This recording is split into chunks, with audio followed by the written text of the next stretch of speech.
Okay, deck tech. Let's try Obosh Chandra's hammer again, but let's try Seal of Fire instead of Pyrite Spellbomb.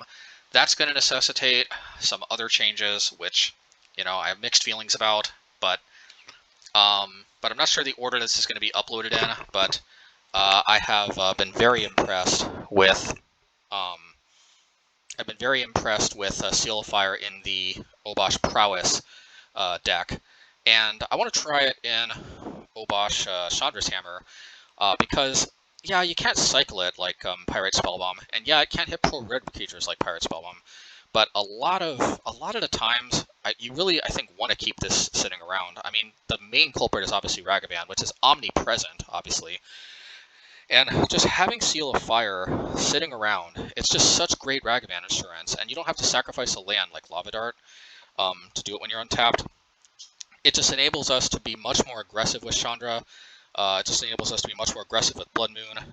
And like with Chandra, for example, we can also uptick with Chandra and play Seal of Fire. And then even if we have no other creatures out, that uptick actually can defend Chandra, which normally the uptick would only deal with sorcery speed threats, but with Seal of Fire, we can we could do this line of events. For example, we could play turn 1 Ragavan, attack, turn 2 Chandra, uptick Seal of Fire, and then Seal of Fire can protect Chandra from like a dashing Ragavan in response. Yes, maybe that's not as common. Here's another sequence of events. Maybe we don't have Seal of Fire in our opening hand. Or maybe we have like a tapped land-heavy hand with Spikefield Hazard and such. So maybe first turn we play like either we play Relic or we play like a Spikefield Hazard tapped. Second turn maybe we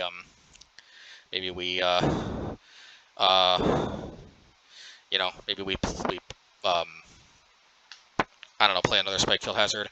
Well, so I mean, yeah, actually, now that I think about it, in a lot of, since we don't have a ton of 2-drops, it seems like most of the time we're probably going to be ending up playing Seal of Fire before Chandra anyway. It doesn't matter. I mean, we can uptick, play another Seal of Fire. I mean, 2 never hurts. Also, if we do happen to draw Relic, or if we just happen to draw Seal of Fire the turn we are ready to play Chandra, that can happen too.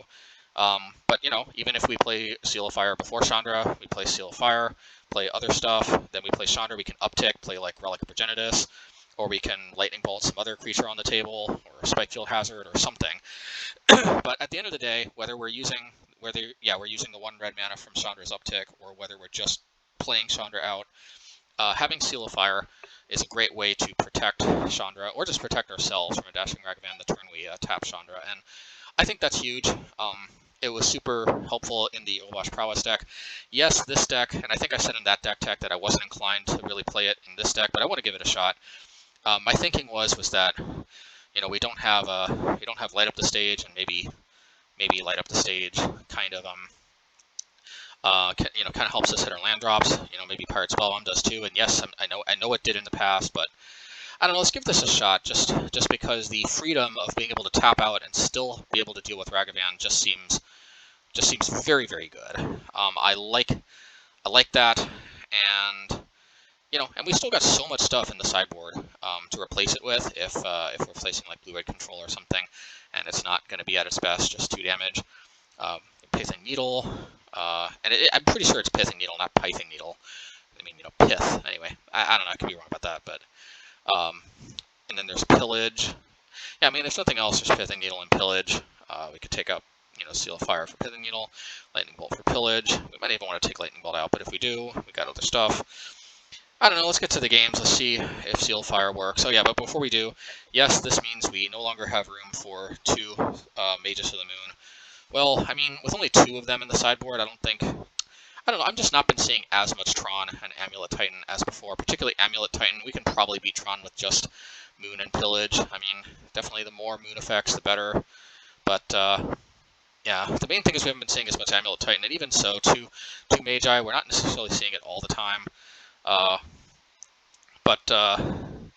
But yeah, the trade-off is I think we were priced into playing 2 Closed Elixir turns in the sideboard, because we need to be able to deal with our pro-red creatures, and I think if we were only working with 2 slots instead of 4, I think 2 K returns is way better than 2 Pirate Spellbombs, because we have the potential to clear out a whole bunch of pro-red creatures at once, and then maybe you drop Blood Moon and prevent more from coming out. I don't know.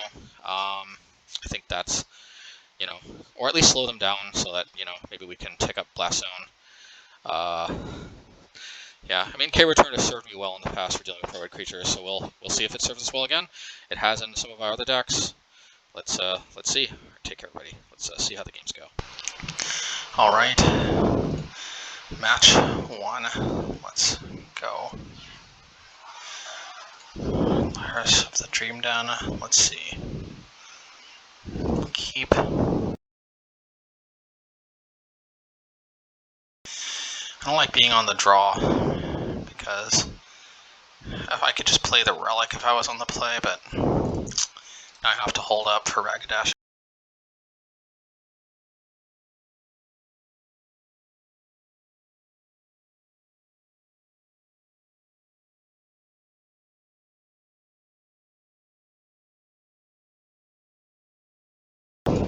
Just gonna do this now instead of waiting. I mean, that DRC accrues card advantage.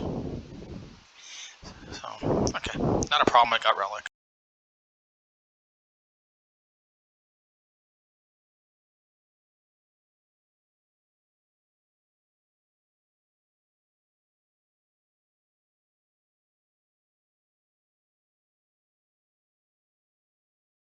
Alrighty.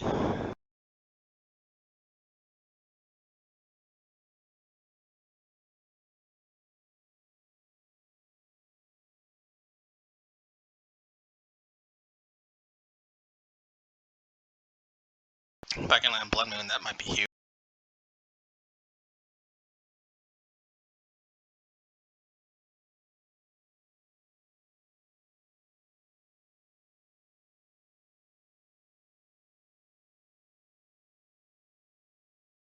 Of course, if they have double basic Swamp, that's one thing, but if they do not, then they might be in for a world of hurt.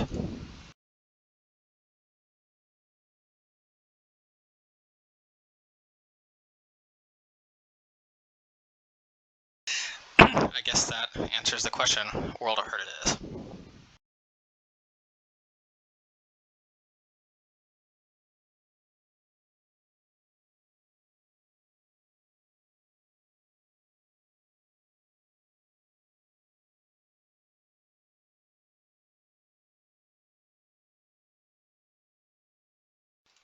I'm not sure Blood Moon's always gonna completely wreck them like that. I'm really not.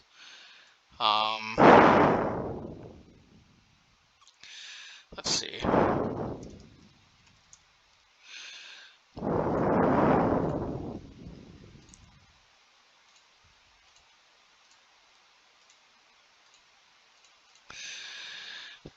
Just had to scroll. Just had to mark some of my wins down and whatnot. So here's the situation. The situation is that Ragavan's really not that great because they can kill it very easily. But Pillage together with Blood Moon might keep them off of black. Now the other situation is that Chandra is also good. What's better, Fury or Chandra? I'm gonna say Fury's better because Chandra tends to get unholy heated. And I know it's weird because usually when you bring in bridge, we want Chandra to be able to win through the bridge, but I think they over rely. Well, they might have Neil Spellbomb, but I don't know. Plus, we can always just try to win with Pyromancer beats under the bridge. The main thing about bridge is it stops Croxa. Yeah, the main thing about bridge is it stops Croxa. We might not even need bridge, but I think it's better than Chandra.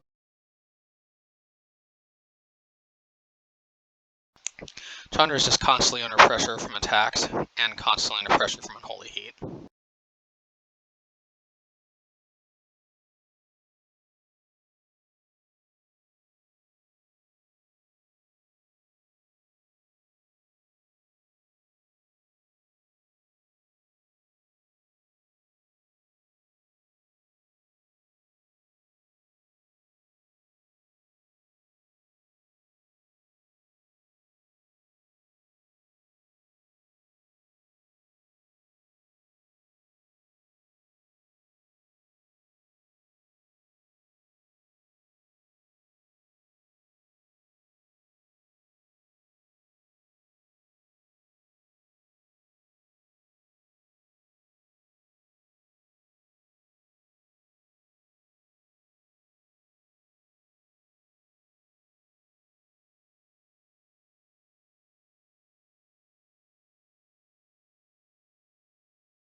Okay, this is taking a little while to get the game started, but let's see.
Okay, I'm not sure why this is taking so long. I wonder if the opponent will time out. This happened once where the opponent just timed out. So, let's see. If you're still watching, it might be a good idea to skip a bit ahead and keep skipping until the gameplay actually starts. Because something's going on with the opponent. They're not starting.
Alright, finally, they joined the game. Let's see. Seal of Fire could help with early ragadashing. Let's see.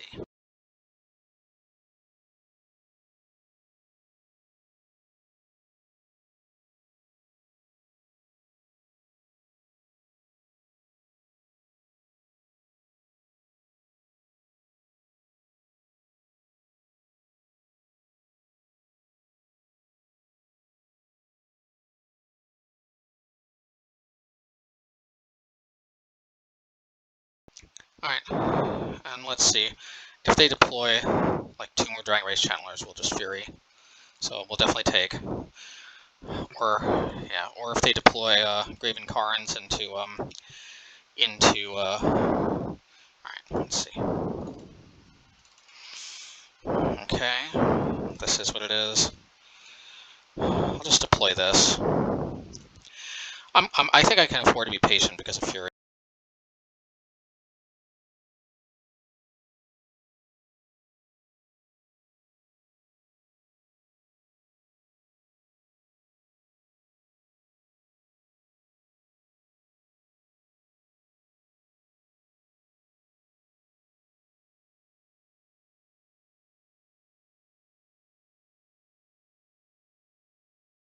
Yep, see what I mean? Now I get a good 2-for-1 with Fury here, whereas otherwise, not so much. Okay.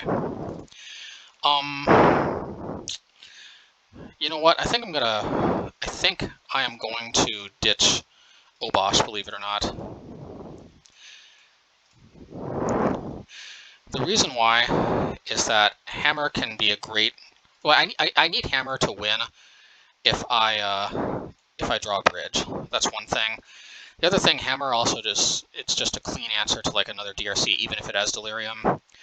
And it's also just an excellent pitch with Seasoned Pyromancer, whereas Obosh isn't.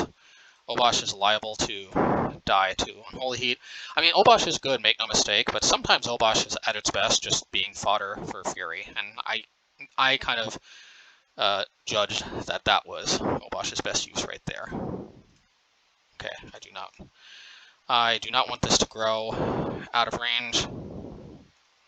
So let's see what they hit. Well, we can bolt it, so I think we'll just bolt. Although Turok is definitely, I am Turok, as they say. This is not ideal.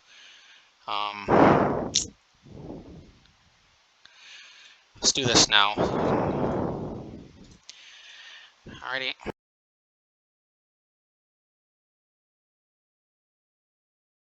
It's not ideal because if they have another Turok or discard spell or something, they can take it out of our hand.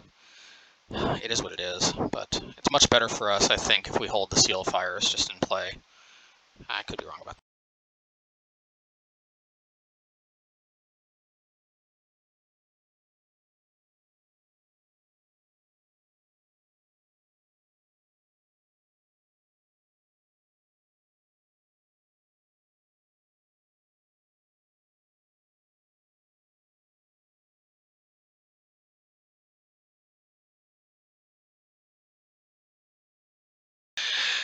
So we still get the 2 tokens from Seasoned Pyromancer, not bad, and we can return Hammer. This is one thing actually I forgot about how good Seal of Fire is I can return Hammer and I still have Ragadash Insurance up. That's actually very nice.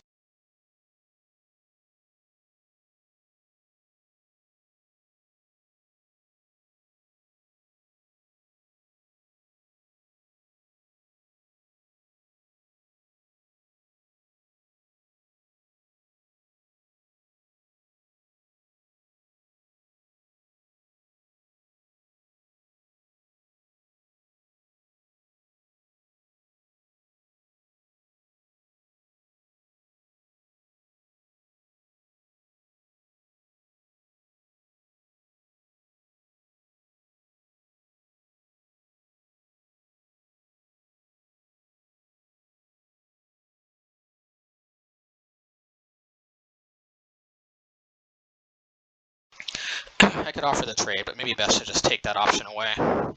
And yeah, they can play Luris, get the DRC back, but then we have at a minimum Seal of Fire for Luris and Hammer for Dragon-based Channeler, even if it becomes a 3/3.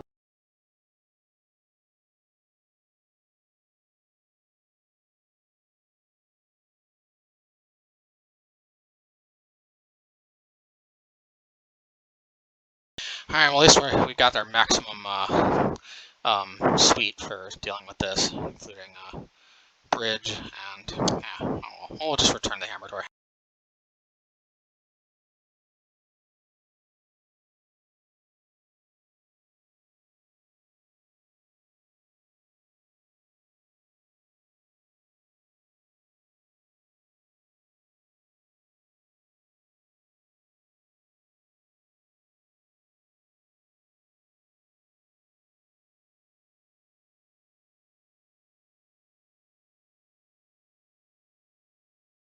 we like to see them using Lightning Bolt on our elementals. Unfortunately, what we don't like to see is Kroxa coming down, but we do have Blast Zone already on 2 at least.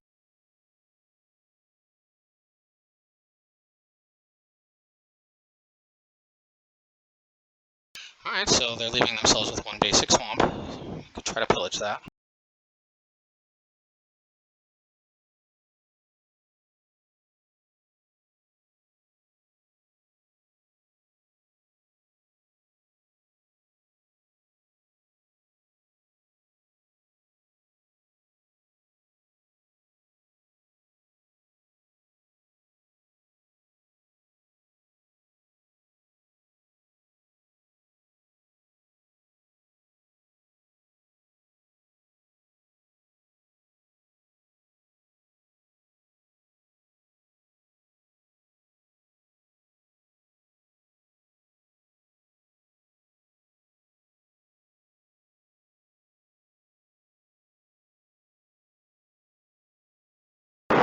Alrighty.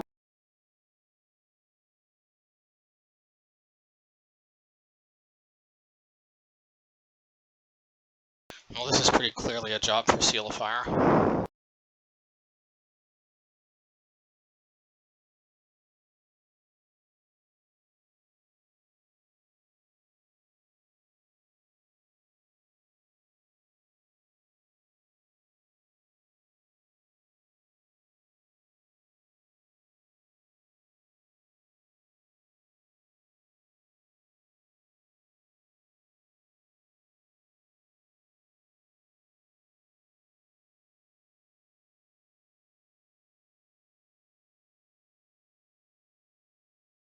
I have to hold this back because they might Ragadash. So I'm just going to do this. I highly doubt that they're going to attack with Bugbear next turn. They actually don't even have enough mana. If they still don't play anything, I might just pillage this, but ideally I want Blood Moon to take care of the Den of the Bug.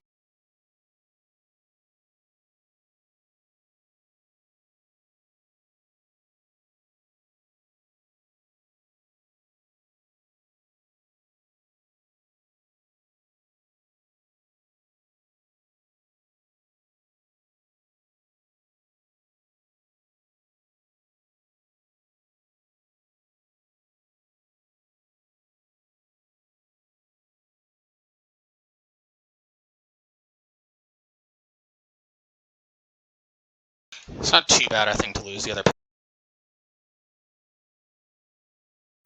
Shizo is a little bit. Well, they tap Shizo. It must mean they can burn this.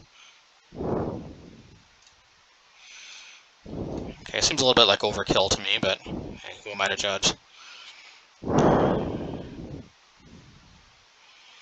Alrighty. I'm gonna return Hammer to hand, but I don't think that's the best value. I think the best value is both hold up Ragavan. Both hold up this to potentially intercept Ragavan. No, there we go. That's the best value. That will intercept Ragavan, and I can take this up to 2 for Kroxa. So we'll see. Man, them hitting that season Pyromancer though was kind of huge because that was supposed to be my source of big card advantage.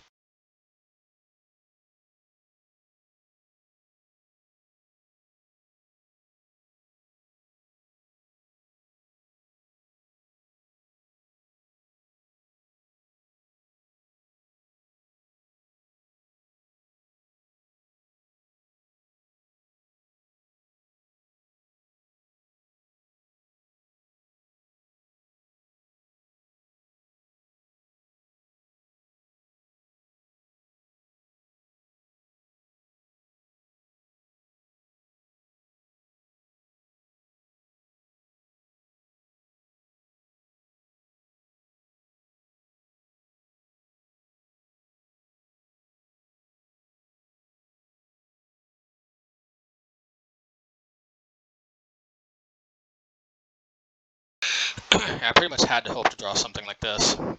So thank goodness we drew it when we needed it. Ah, man, I don't want to discard Hammer, but I think since we have Blast Zone, I think we can afford to let the Kroxa come into play. That is very dubious, though, to say the least. Very dubious. But like Hammer is just our late game card advantage spell in a nutshell. So let's see here. They'll have to nuke their whole graveyard if they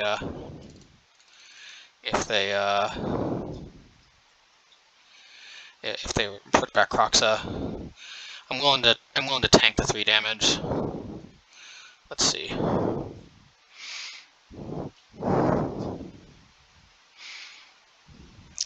Let's see.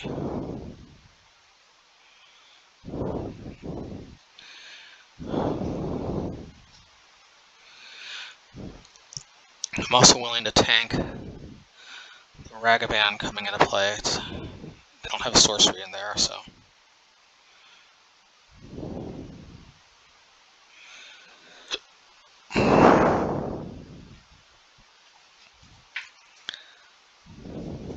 They're gonna play Luris.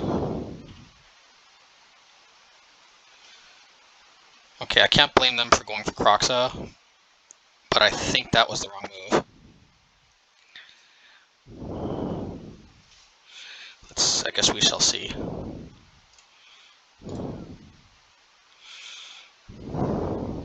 Let's see.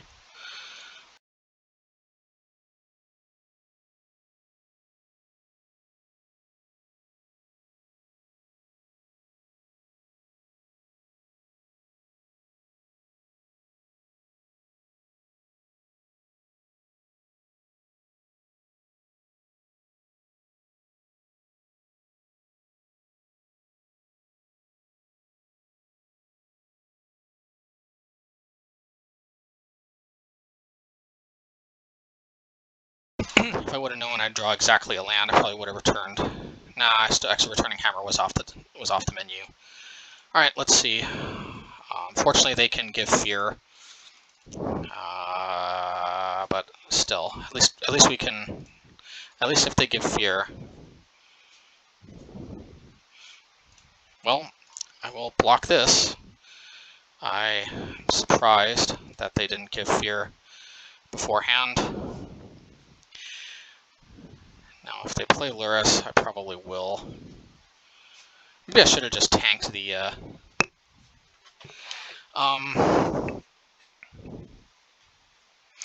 No, you know what? I'm fine because I can get back with the. They did not choose to get Ragavan back. Okie dokie. That almost certainly was a mistake. I guess we shall see. I guess we shall see.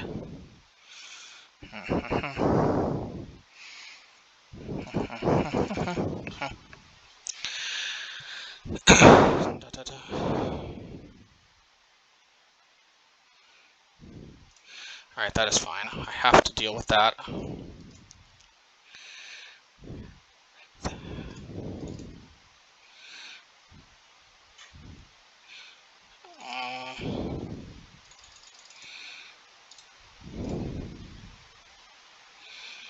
Let's see if they have some type of removal spell.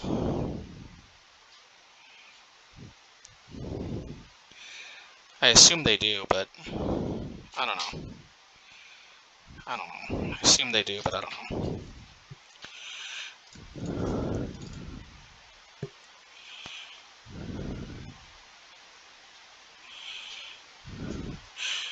Yeah, I mean, at the end of the day, blocking this was not super advantageous anyway, so it's like the same thing as and it's almost the same thing. So let's see. I think we just return this. Tanking a hit with Ragavan's not gonna end the game. Got our own Bugbear, spice things up, so I don't think we're in too bad shape. Now I can also respond to a like a Mishra's Bauble or something. I think I'm going to Relic at end of turn. Well, I don't know. Maybe I don't need to, because Because I kind of want to exile the Lurrus so they can't get it back with you know what.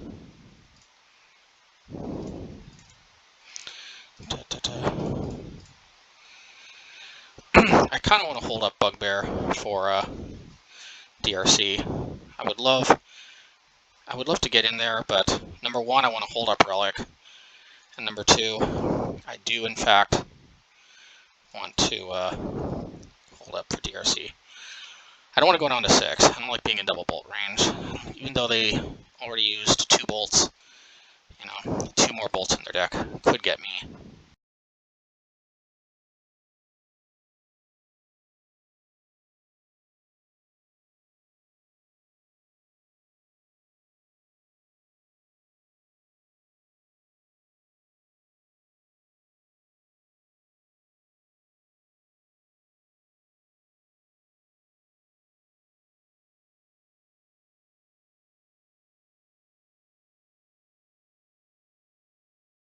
If they try to get clever, I could, in theory, wait till like have 10 mana and then return double Bugbear. Well, I'm sure they've got some type of removal spell, but if it's a bolt, at least that was a bolt that didn't go to my face. So let's see. All right, that's fine. I'm thinking to just blow this now. Wait till the terminates in there.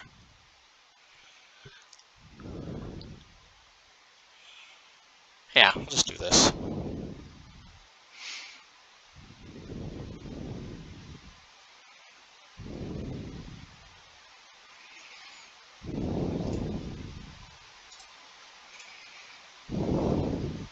Alright, well, it's something they can't take with a 1-mana discard spell, so... So I wonder why they decided to just feed the, the Neil Spellbomb to my Relic, but anyway. I guess we shall see. That was pretty nice, not going to lie. That was pretty nice, not going to lie. I mean, they drew pretty darn good several turns in a row, so if they're complaining about bad luck, I mean, it's just how it goes, you know. Sometimes we rip what we need, sometimes they rip what they need. You know how it goes. They're probably shaking their head in disbelief, but they could still rip 2 lightning bolts. It is possible. It is very possible. Also, that this thing could end up getting delirium, and it could fly over for 3 damage. The game is hardly over. This is pretty darn good, though. I will say, pretty darn good. So yeah. Let's get rid of this.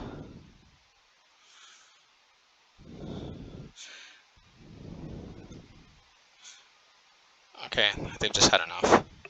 Alrighty, not bad.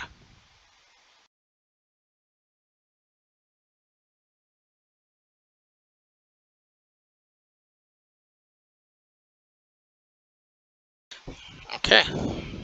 Alright, next match. Alright, match 2.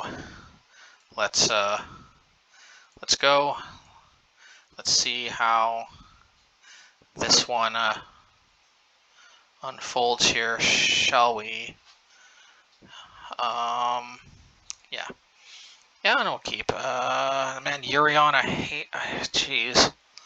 These decks, these look like, yeah, these matchups take forever, and I'm super not confident in them. They generally, I think, out mid-range kind of most of the other fair decks. I wonder, they must have some weakness, because otherwise, why would anybody play like Rakdos mid-range? I wonder how Rakdos mid-range does against this deck.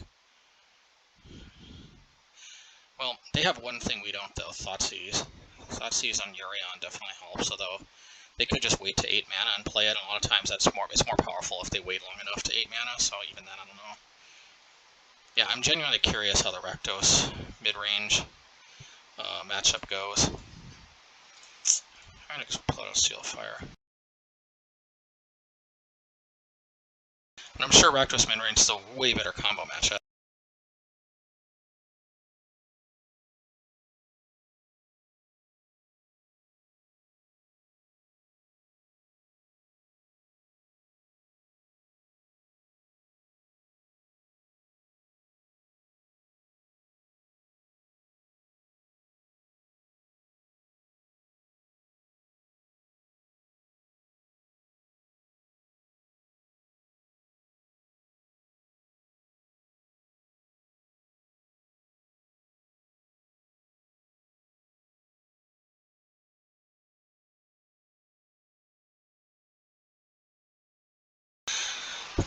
they absolutely 100% have Counterspell. You can take that to the bank, otherwise why would they shock in like that?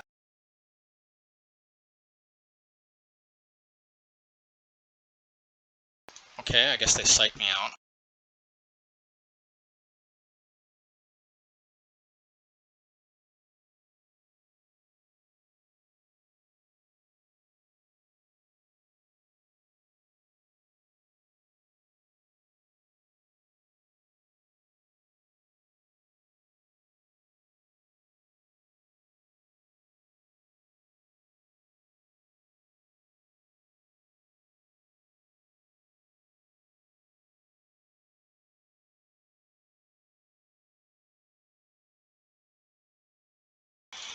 So, I have some options here.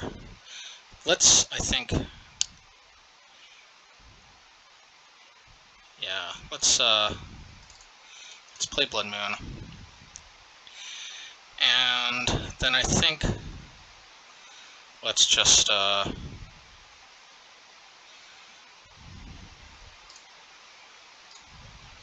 we don't want that thing giving the sorceries instant speed. And, I don't know. This is the best I got here.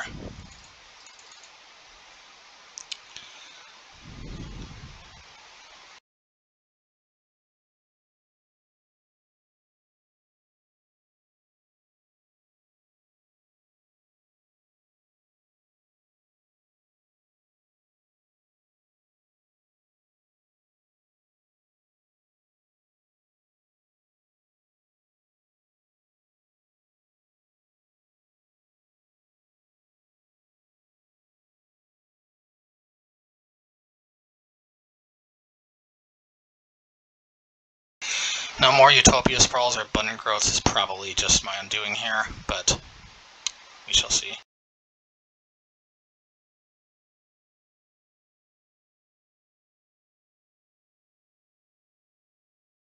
You know, with 80 cards in their deck, is it really like that unreasonable to expect that they're going to see 2 of their key cards in the top 18 cards? I don't know. The top 30 cards, yeah, but...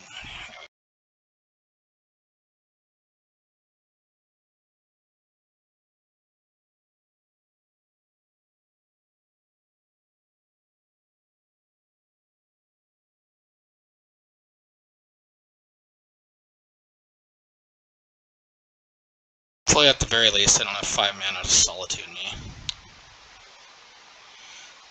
Well, maybe they have Fury instead of Solitude. They won't always have the threats they need that line up with the, no, never mind, they always do.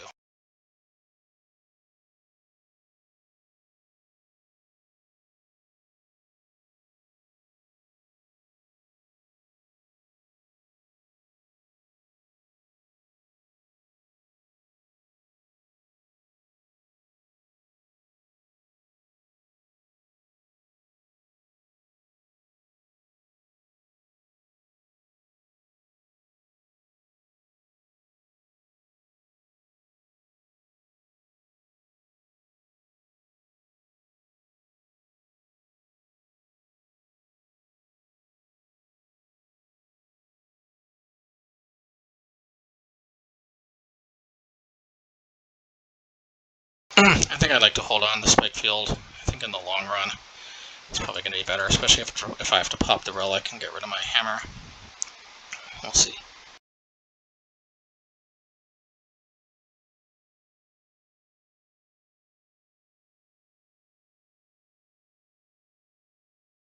Well, why would I expect anything?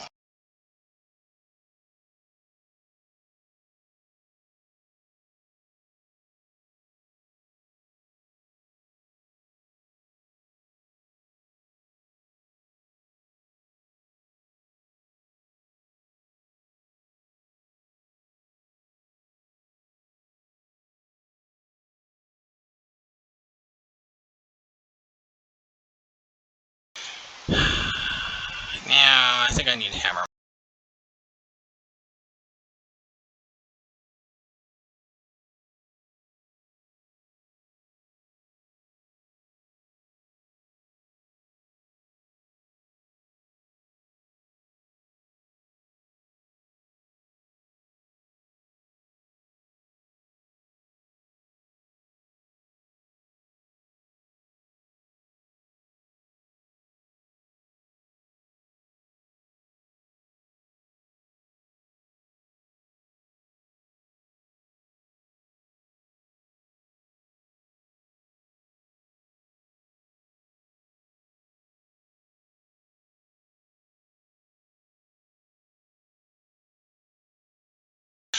I just don't want to target the Ice Fang because I'm worried about Ephemerate. I think taking 1 damage each turn is probably fine.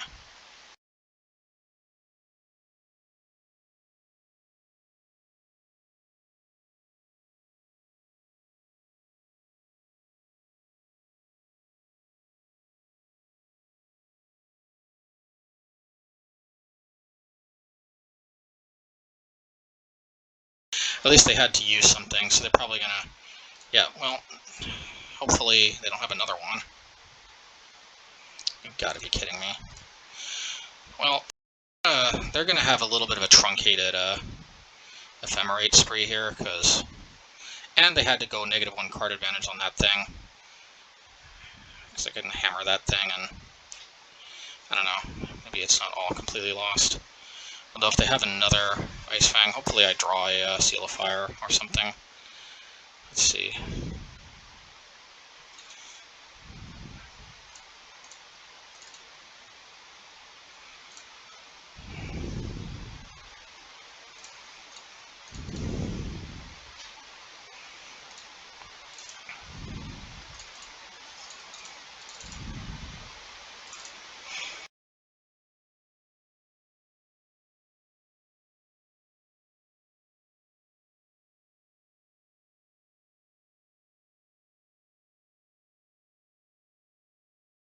Hopefully they don't have another one. Okay, good.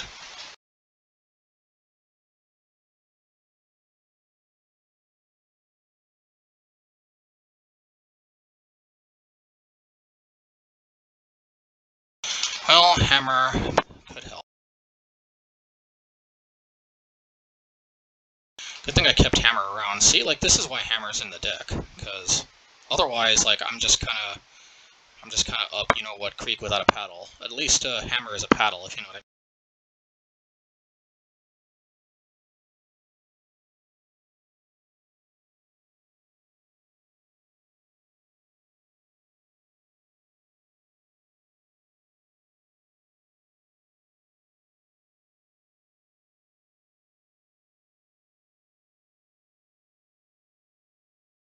Yeah, you know, I could try to be clever, but, you know, the reality is Ragavan's probably outlived most of its usefulness anyway, so...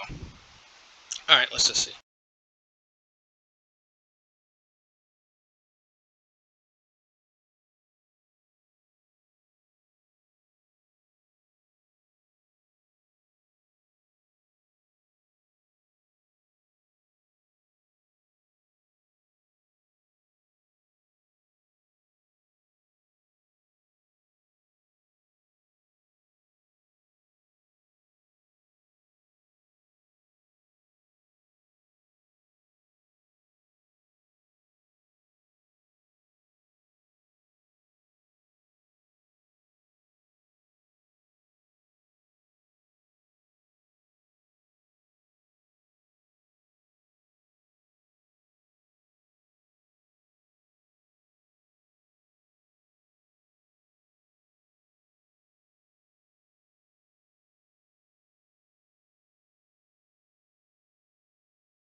Alright, I'm going to attack, and I'm going to hope that they block the Seasoned Pyromancer.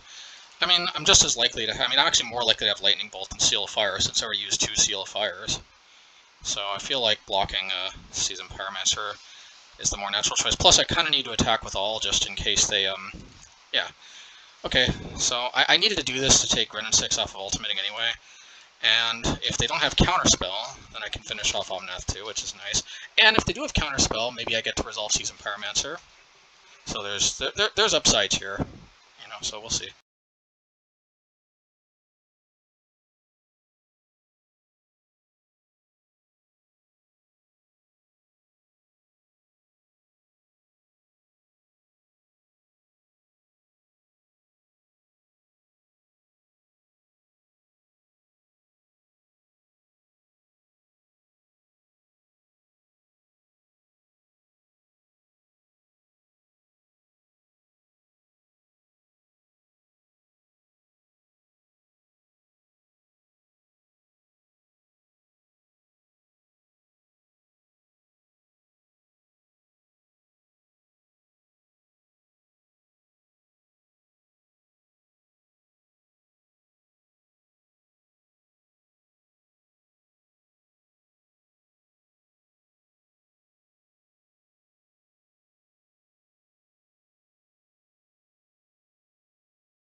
You know, no joke, one of the best strategies in this matchup, I think, is to just let them blow their clock. Because look at how much time they're using here. This deck is just Dirtlefest USA. Or maybe it's Dirtlefest, I don't know, there's some other country. But, you know, it is, it's a Dirtlefest deck, so they have to pay the price somehow. So maybe they pay the price with timing out. And at least maybe we don't have to experience pressure for being behind on the clock in this match.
Well, just to be fancy, I can return Double Hammer to my hand next turn. How do you like that?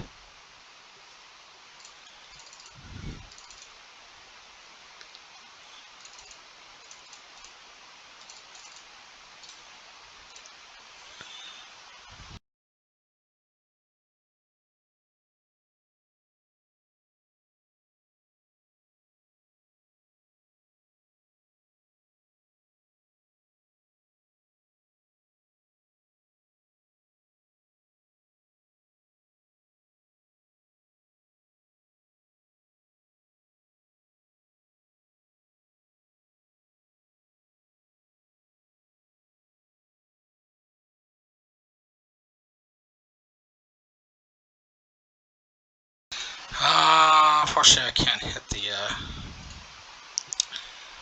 Arion, so it is what it is.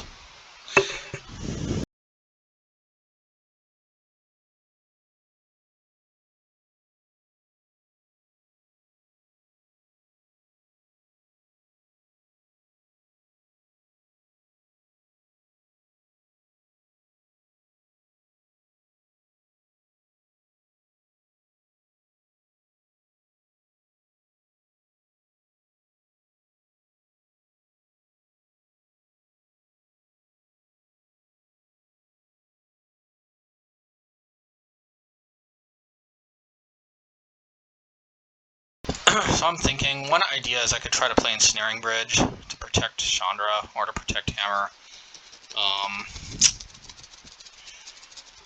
You know, yeah, because they only have so many prismatic endings, but the problem is I also only have so many cards to work with. Do I just give up the whole Blood Moon pillage kind of idea? I mean, I could. Pillage at least helps a little bit, but maybe just give up the whole pillage Blood Moon idea. Alright, let's see if this takes us to the Promised Land. This is all I got, folks. This is all I got. Now, maybe I should have also tried to sneak in Pithing Needle. What should I have taken out? I do like Ragavan. I don't know. Maybe Relic. I don't know. It's hard to say. I feel like definitely Pithing Needle should have been a part of it.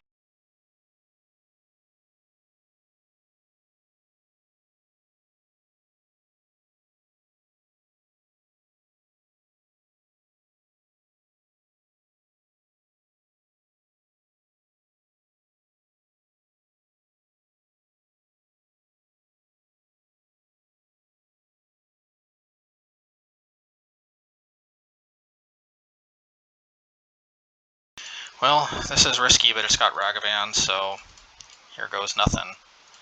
Maybe I get, I don't know, even turn 3 Chandra isn't that impressive, but we'll see. Or turn 2 Chandra, rather.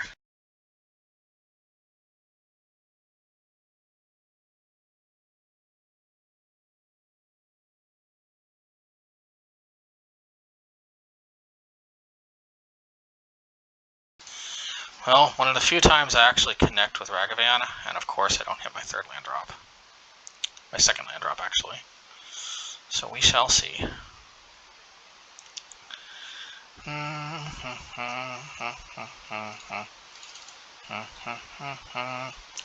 So if they play Wrenn and 6, at least I can end a turn bolt the Wrenn and 6, I guess. So we'll see.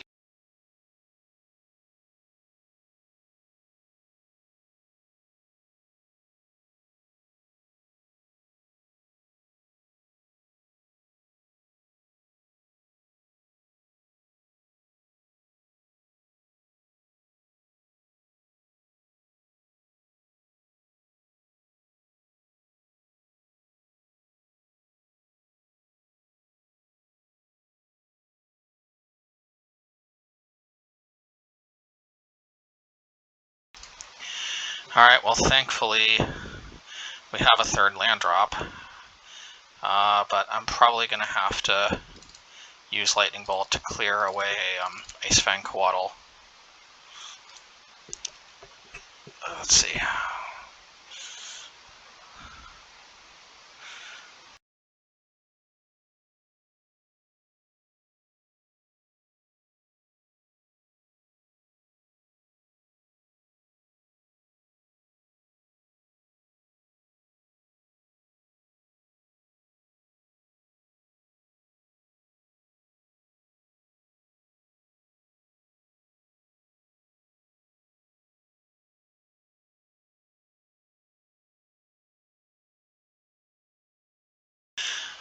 Well, I've always wanted my very own Teferi, and I guess it really doesn't get... I think this is the first time I'm actually casting a Teferi that I stole, so there's nothing great to return just yet, so let's do this.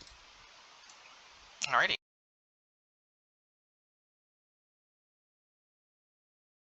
I mean, I dream of the day that maybe I start bouncing my own season Pyromancer for absurd value.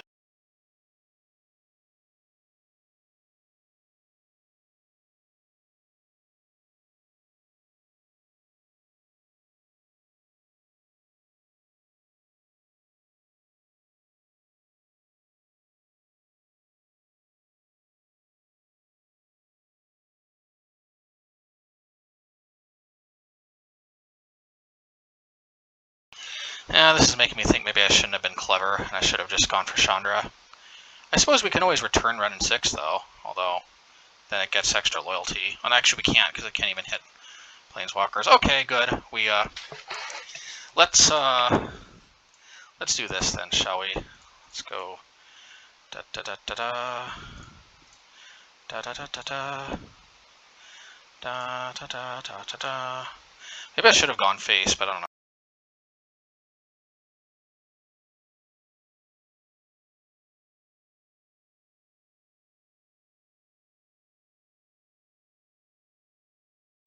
I don't know, now I'm feeling a little bit like we're the Moneyball deck, but we'll see.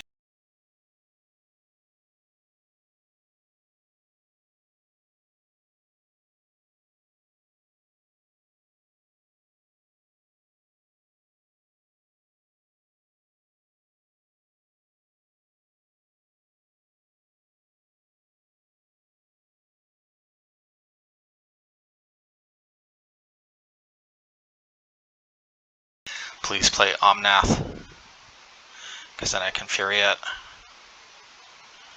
Oh, okay, well, I mean, that was plus card advantage anyway, so it is what it is.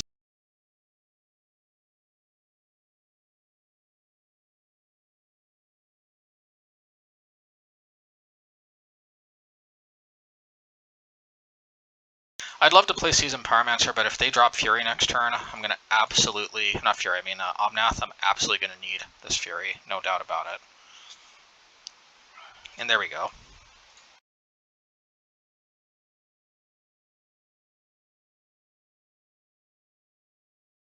You know, one of these days, maybe they won't have a fetch land. I mean, do they ever get mana screwed?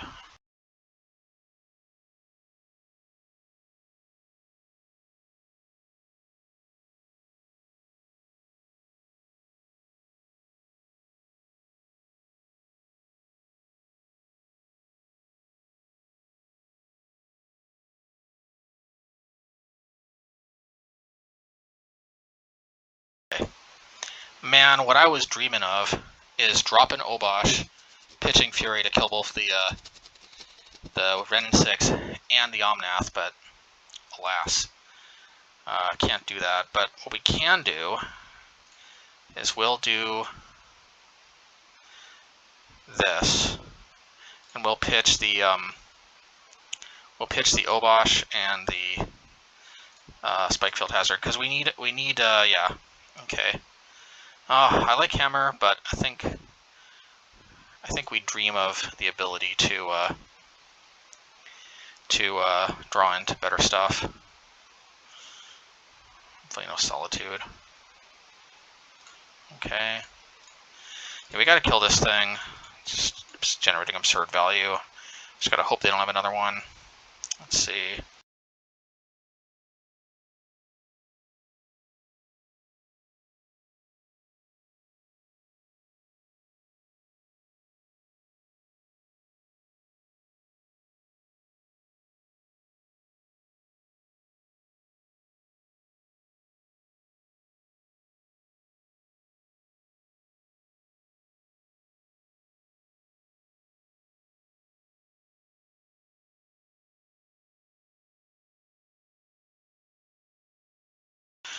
Okay, let's see. Wait, this might be good for us. Yeah, let's do this. Let's do this, because maybe we draw land Ragavan, I don't know. Okay, let's see. Alright, this is not bad. Should we hold this in our hand? Could be useful. Well, let's attack first, because maybe they play, let's just attack them. I mean, they would have played another Omnath if they had it, so, alrighty.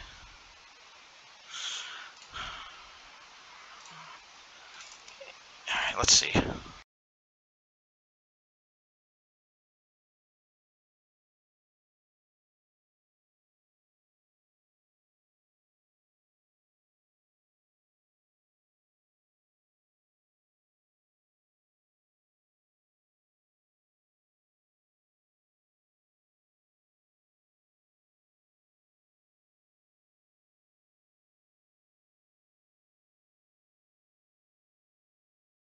This has got to be a good sign that they're using Urion this early.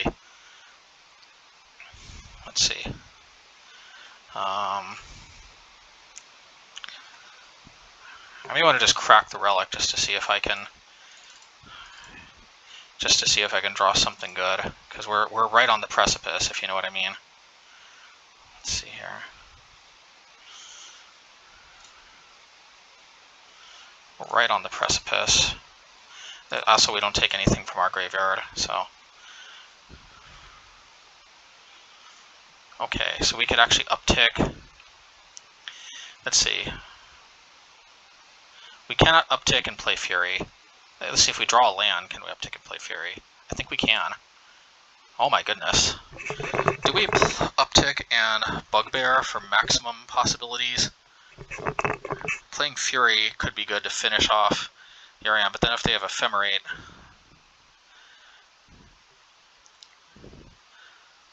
Let's just go for the Bugbear route, I think.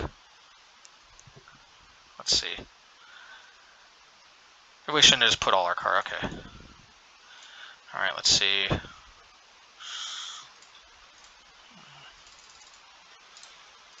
Alright, let's see if they got it or not.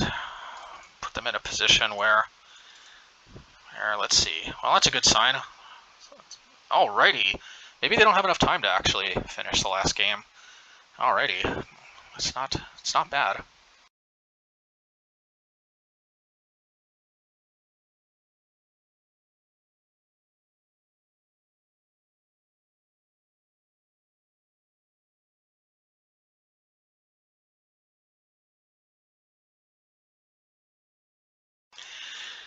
You know, as much as I like Ensnaring Bridge, I just feel like this is... No, but you know what Ensnaring Bridge is also good at? Stalling the game forever and winning on time. Oh. This is a... Do not do this in a paper tournament, because first of all, you get a draw, not a... Well, actually, maybe I shouldn't say first of all. In no particular order, you get a draw, and as opposed to actually a win if you stall the game. Also, that is called slow play, and you'll get a disqualification. But in Magic Online, though, it's totally different because of the chess timer. So, like, there's no how can I say? Like, playing to win on the clock is it's just an accepted part of the Magic Online meta. And some people don't like it, but actually, I think most people, I don't know, maybe I'm wrong about this, but I suspect most people would agree that if there was some way to actually implement chess clocks in paper Magic, it would probably be better, but it's just not feasible. And actually, Ricky Hayashi, no relation, actually wrote a very good article on it, so recommend you guys check that out. Probably if you search Ricky Hayashi, R-I-K-I, Hayashi, H-A-Y-S-H-I,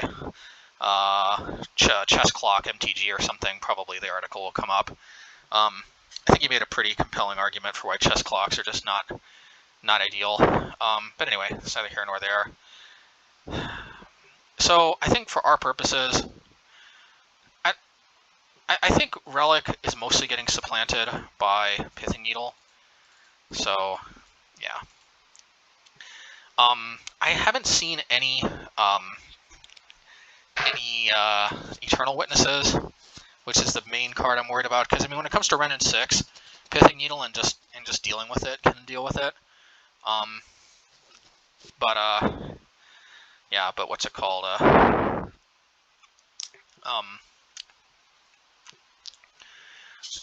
But Eternal Witness can be very...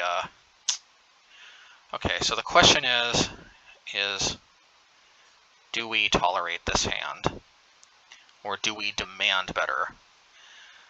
Oh man, I'm a glutton for punishment. Let's keep it because they can turn 2 Wrenn and 6, completely unravels this hand. So now if we were on the play, maybe...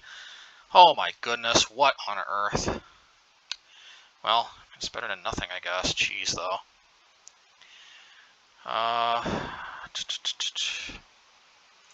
Man, I like Seal of Fire, but I don't know. We gotta be able to play something that can actually deal with Omnath, which is one of the few ways to kill us quickly that they play. So let's see. I don't want to pop the Pithing Needle too soon. Yes, if they play Wrenn and 6, they'll get to return this Misty Rainforest, but on the other hand, they will have wasted 2 mana, and you know, the tempo counts for a lot, particularly when they're so low on the clock, and particularly when they don't play Wrenn and 6. All right. So here's another thing I'm thinking. If they drop Little Teferi, it's also really, really good to be able to uptick Chandra, play Pithing Needle naming Little Teferi, and hopefully they didn't even draw a card, so then it's just kind of a clean 1-for-1, which is very unusual for Plainswalkers, unless you preemptively name them correctly. Let's see. Let's see. I'm smelling Little Teferi. Okay, I like where this is going. Okay. Alrighty. I'm thinking maybe I shouldn't even try to burn them. Yeah, I probably should. I mean, at the end of the day, it's kind of marginal, and if I can win, that's better anyway. Teferi, Time Raveler. It's almost always better to get guaranteed value instead of trying to be clever with Pithing Needle, in my humble opinion, at least. Almost always better. I mean, not always. We shall see. Okay, yeah, plus they want to... They kind of have to do that instead, so it's another reason why. Let's just put this to hand. It's probably better. Play Pithing Needle on a big Teferi if they play it. We shall see. So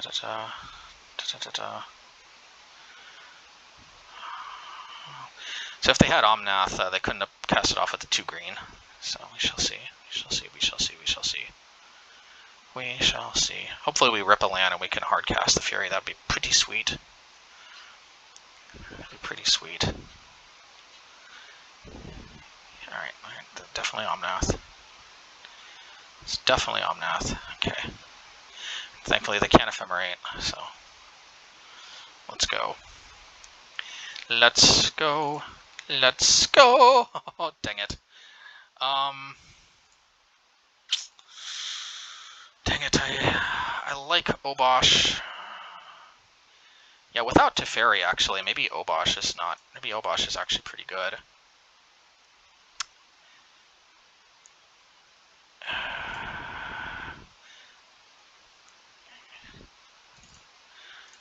Let's see here. Should we just fire off Hammer? I don't think so. I don't think so. Now, if we knew they had Ragavan, then we'd obviously hold up Lightning Bolt and we would have pitched either Hammer or Obosh, but now that I'm thinking about it, maybe I should have pitched Obosh. But Obosh might actually be pretty frickin' fantastic. And you know what? It's also not so great against. It's also not so great against Solitude. So maybe that's another reason to just say no.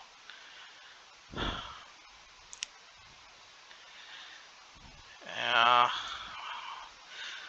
Let's see if they got it. Yeah, in retrospect, I should have kept Lightning Bolt, and I should have pitched Obosh. Yeah, see, they got Solitude. But if I catch them in a situation where they don't have Solitude, then Obosh could actually be pretty game-breaking. And like I said, if you think about it, Hammer on a conceptual level is kind of unlimited Lightning Bolts. I don't know. Look, I don't know, folks. I kind of like this. Let's see. I don't like this. Let's see. Alright, well, good thing we got another Pithing Needle where this one came from. Okay. I don't like that at all. Okay. Alrighty. Alrighty.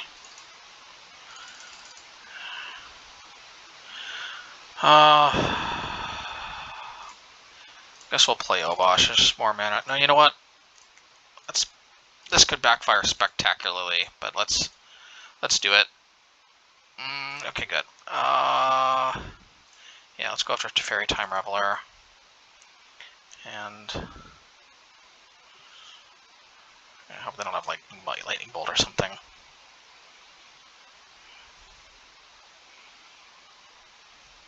Yeah, because just dealing with their Plainswalker with one of our lands is not bad. And getting a 1/1 token to boot could be good.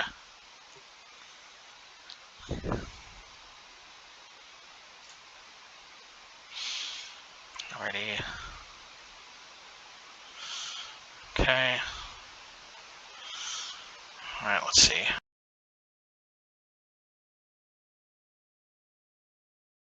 Slightly better to know Obosh because they can't just undo it with Solitude super easily.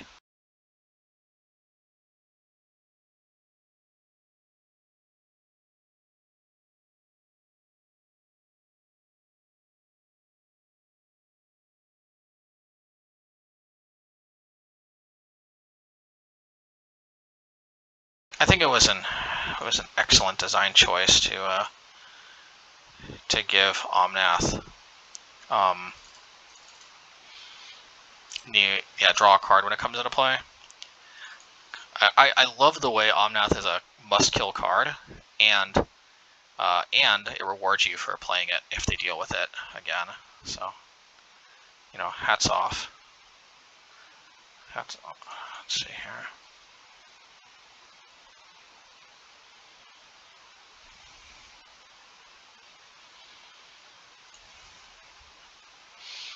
Would have thought they'd go after Solitude, but I guess we'll see. Okay, well, I guess just play another Solitude, I guess.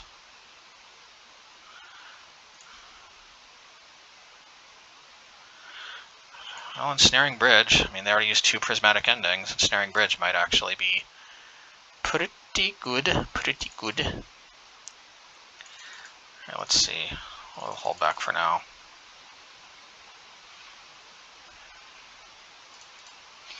Let's see, let's see, let's see. Let's see, let's see, let's see. Oh, man. Well, at least what we might be able to do is this. I don't know. I don't know, folks. I don't know. Yeah, whatever.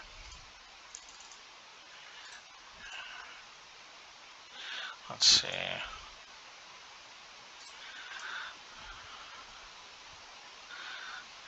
I still might want to hold on to this. Taking 7 is kind of nasty. I don't know if they actually play Bolt, though. Oh, never mind. I guess they took that option away. So 7 and 7. Should I return Hammer to hand, or should I? I think we're trying to get.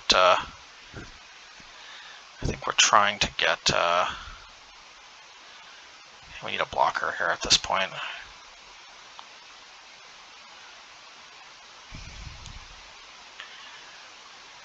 Come on, Snaring Bridge. Put 4 of you in my deck for a reason. Yeah, I guess you're a decent consolation prize.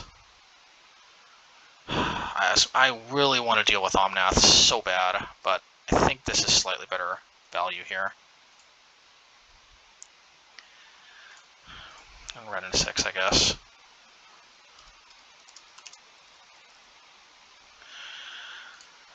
Alrighty. Alright, let's see. Let's see.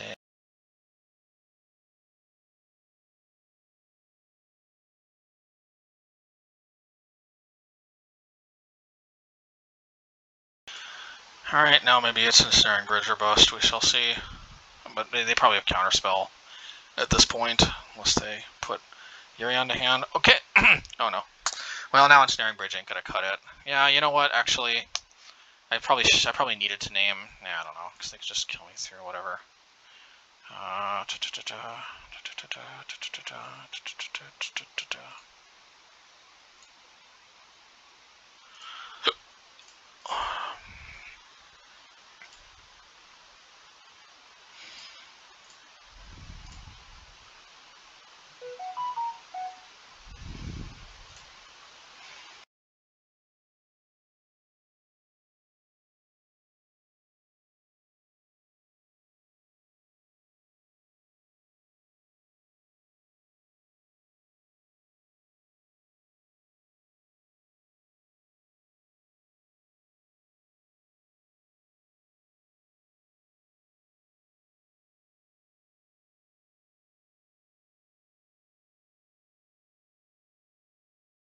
Is it just me, or have they seen Omnath way more consistently than we've seen Ensnaring Bridge?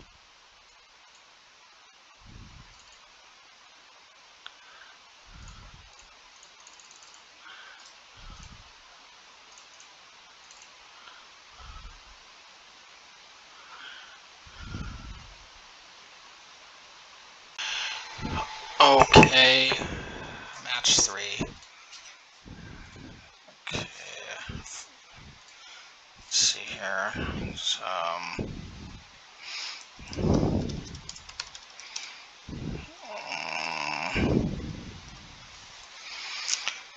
Let's see here.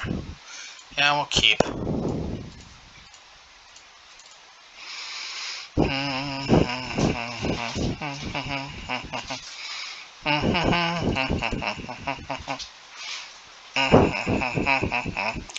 Yeah. I hate the way they take so many actions on their turn, but it is what it is.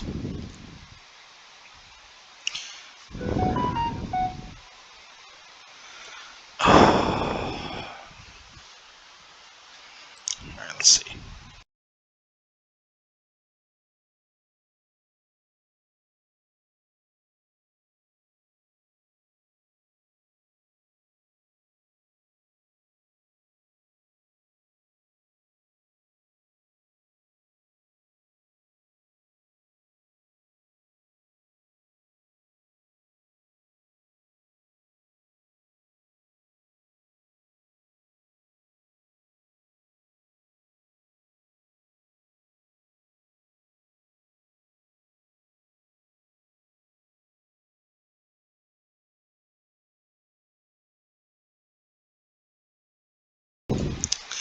Alright, well, we leave ourselves vulnerable to Ragadosh, but I feel like the sooner we have Relic online eating their grave, the better, so we'll see. We shall see. Plus we can, I think, survive one Ragadosh. Especially since Relic is a 2-for-1 counter to Drown in a Lock, which is also nice. We shall see. We shall see. Okay, nice.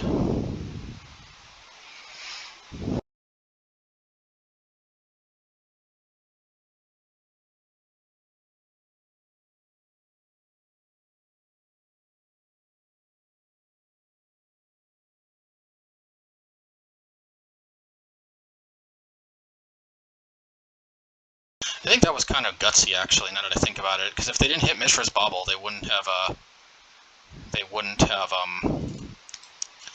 been able to get both cards off of that thing. Normally they have to wait until turn 3, because they're very likely to have a land in the top 3, but, you know, I'll see.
Well, it is what it is. Maybe we can land Chandra as a consolation prize.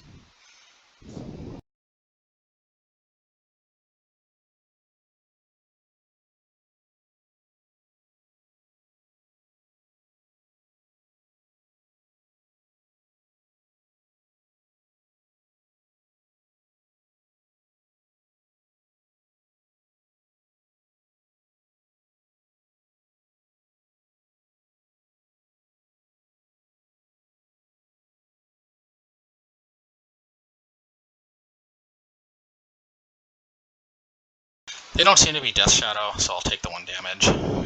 If I knew for a fact they were Death Shadow, I'd probably not have them take the damage.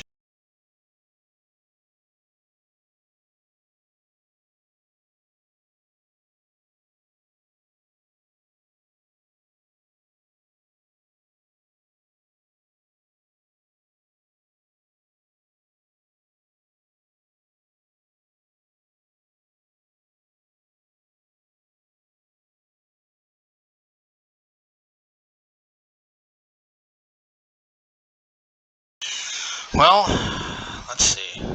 Definitely Blast Zone is better. We're trying to make, what's it called, worse, by the way, in case anybody's wondering why we're doing this. To see which ability to use. I think let's use...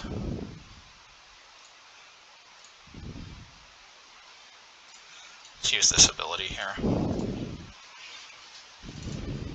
This way we get to keep a relic activation open, and yeah. Alright, let's see.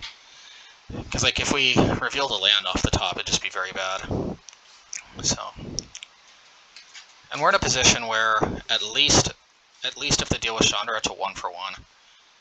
I would like to ideally start getting card advantage off of Chandra, but the only thing that keeps me from using the down tick ability is just that we don't know for a fact what is on the top. If we knew it was a red card, then we'd probably be using it much more frequently. And if we knew what red card it was exactly. So, we shall see. We shall see. Okay. Got some lag going on.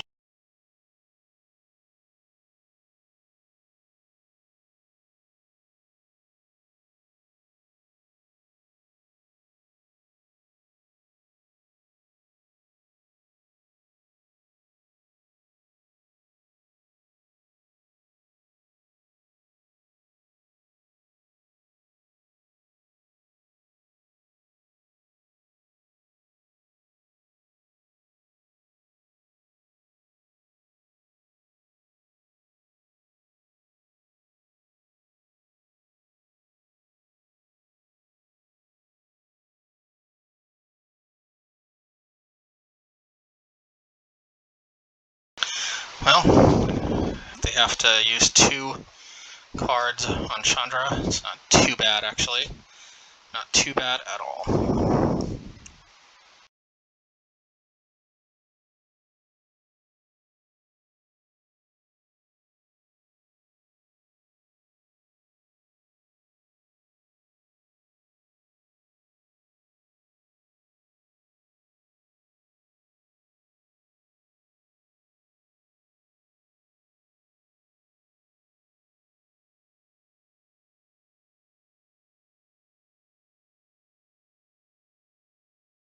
Okay, opponent is Unholy Heat. They're probably regretting not using Unholy Heat first, forcing me to crack the relic.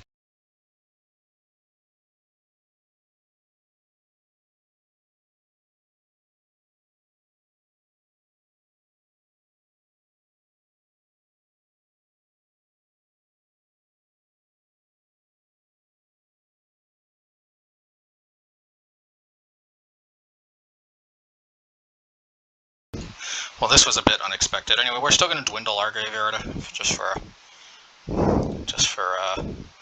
drawing and lock purposes.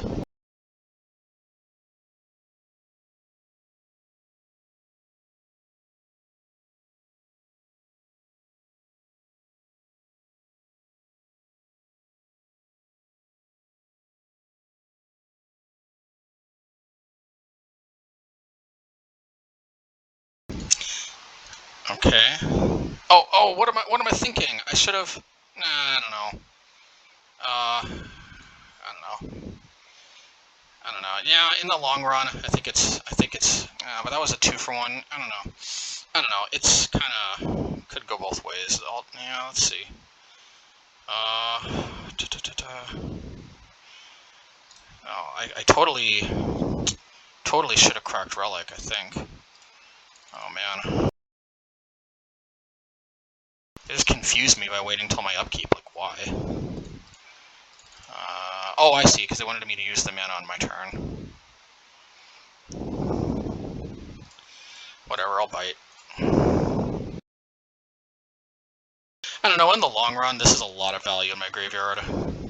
On the other hand, though, all they have to do is play Luris, and I'm probably priced into cracking Relic. Maybe not, I don't know.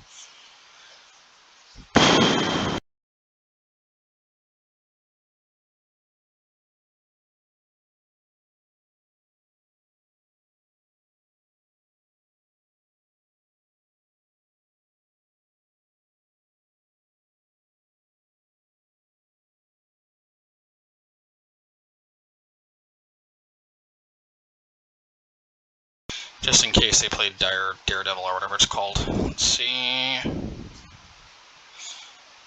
I've seen worse.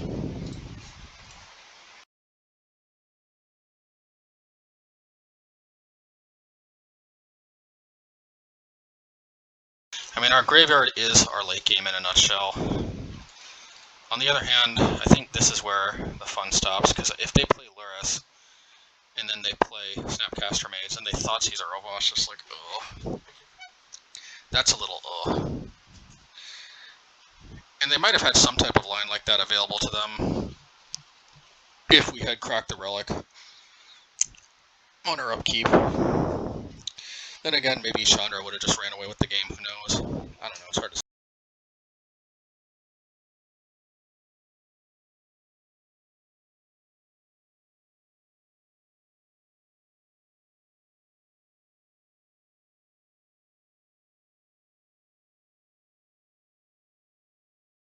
Yeah, unfortunately this is where our graveyard value ends, because I just can't tolerate. Alright, let's see.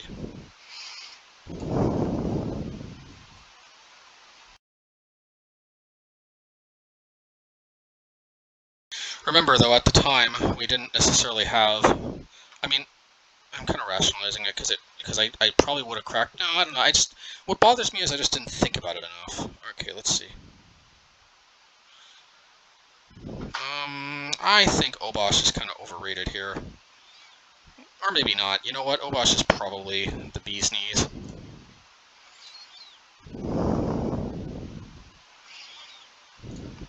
Let's just do this now so they can't, like, surprise us with, like, an untapped, whatever you call it, land.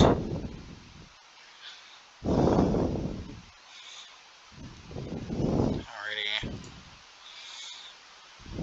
Alright, well, hopefully they weren't sandbagging a counterspell. This is objectively a lot more powerful than Ragavan, and it's a lot harder for them to deal with, too. Dawn of the Law can't deal with it either, not yet at least. Give it time, though.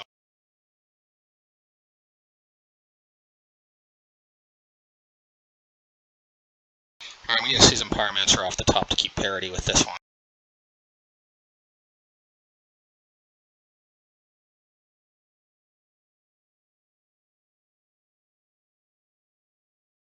Actually, Season Pyromancer is definitely better because we get 2 cards, plus we get the body, plus even if they deal with the body, we get the 2 tokens. That's why we play Season Pyromancer.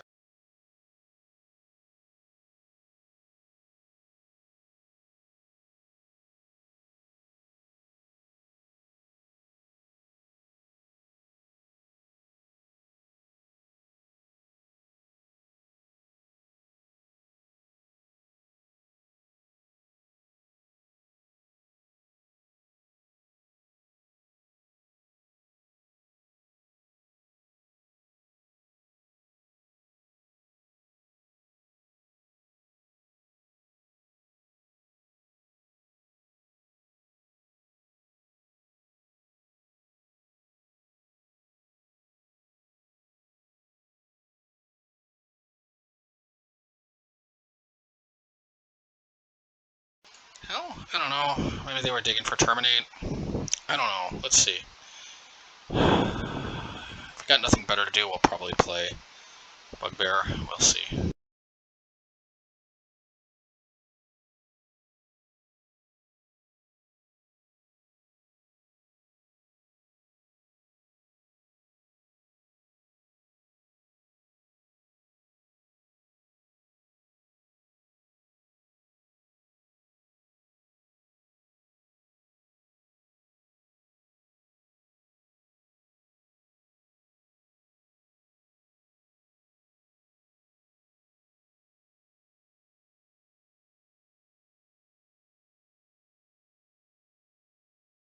Yeah, I mean, I didn't really have... maybe if I hadn't played that, though, maybe they would be behind on getting Crux out. Crux is not, like, the end of the world anyway. Hopefully I just rip, like, Hammer Bogardan and just clean deal with it. But then again, maybe they draw in the lock the Hammer, and then they're close to being able to draw in the lock the Obosh. Okay, what are they gonna hit? Okay, I guess that makes sense.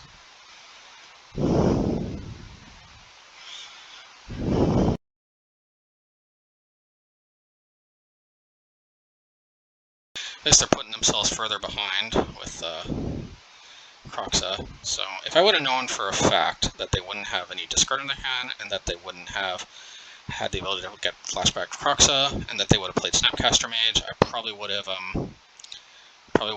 held this Spikefield Hazard in my hand, because that's obviously a perfect card for this. Doesn't have to put it in the graveyard, but anyway.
Let's see. I guess we'll have to tank a hit from Croxa. I don't know, man. This is kind of dangerous, because what if we, because they're, like, kind of in burn range.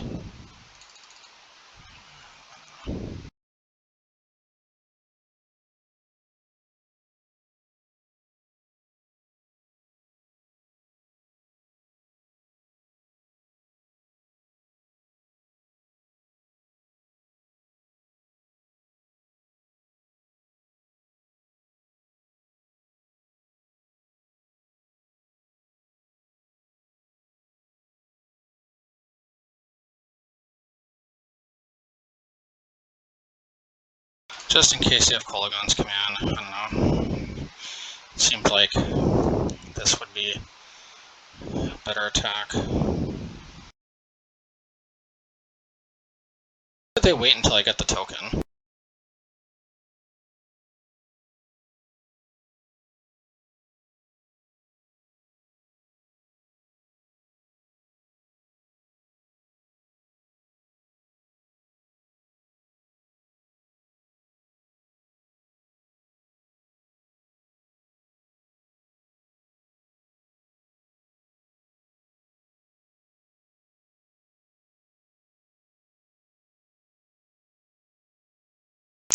I think normally Blood Moon's pretty good, I just didn't draw Jack for some reason. No, I actually probably would have won if I would have just remembered to, y'all remember that? If I just remembered to crack Relic, in response to the stupid,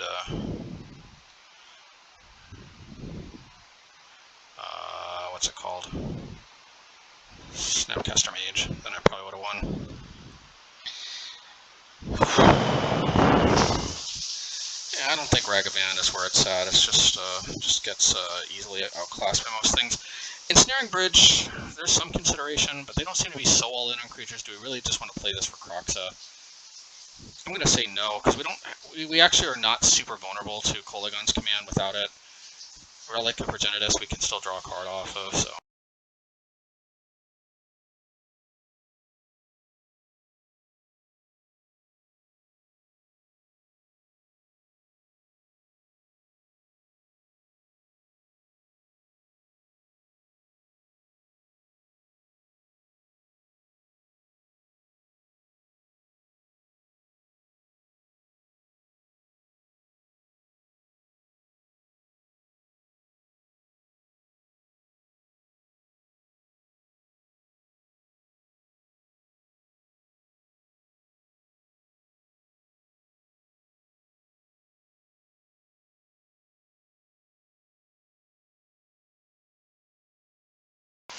Should not be dropping games in the easy matchups like this.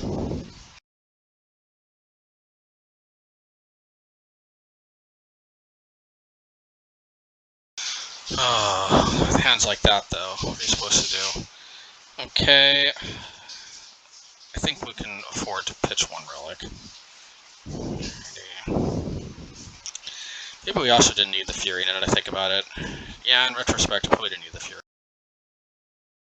You never know. You don't need the Fury until you need the Fury.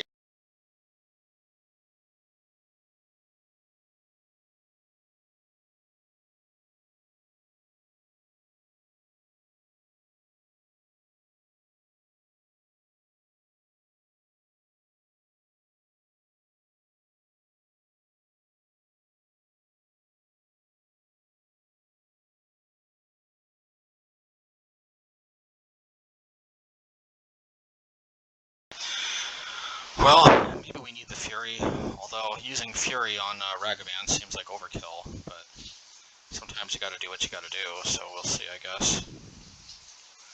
We shall see. Okay. Not bad.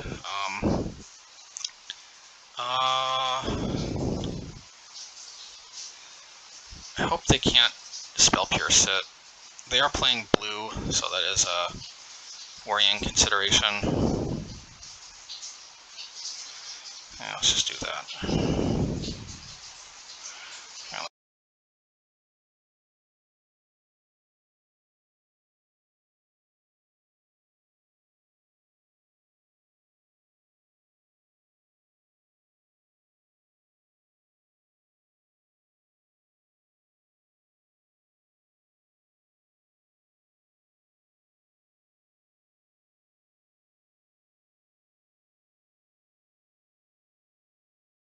Not too bad. The only question is, should I preemptively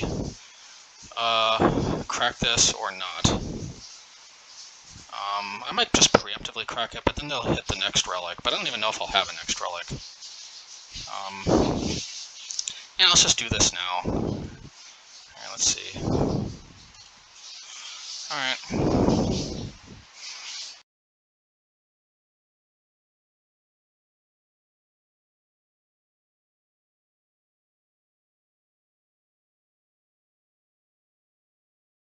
Relic is literally our only one drop.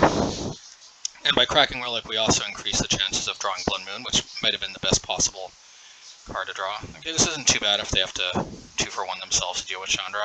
Any 2-for-1 we'll take will help us undo some of that horrible side effect of mulliganing twice.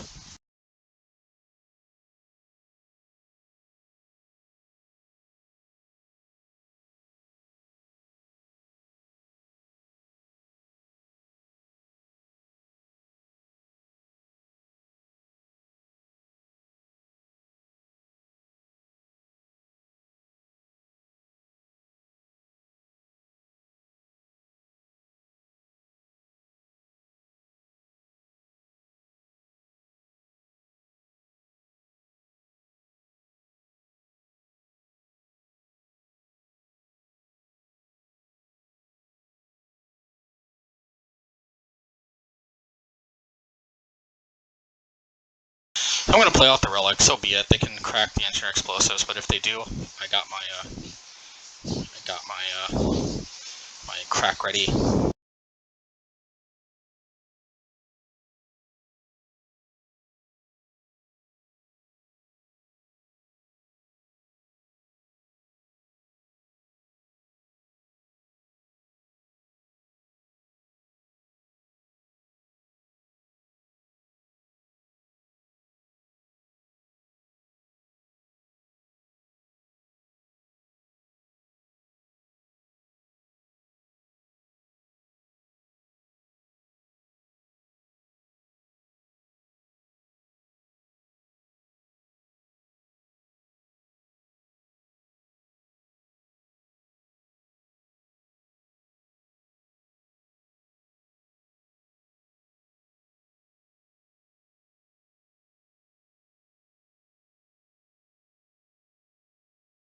Let them, we can slowly maybe whittle away in their ability to have delirium for another unholy heat. We shall see. We shall see. We shall see. We shall see. We shall see. We shall see. We shall see.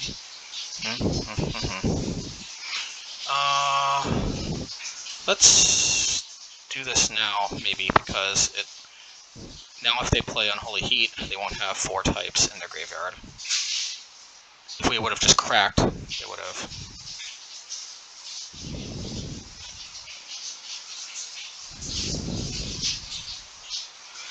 Alright, never mind, I guess they have that.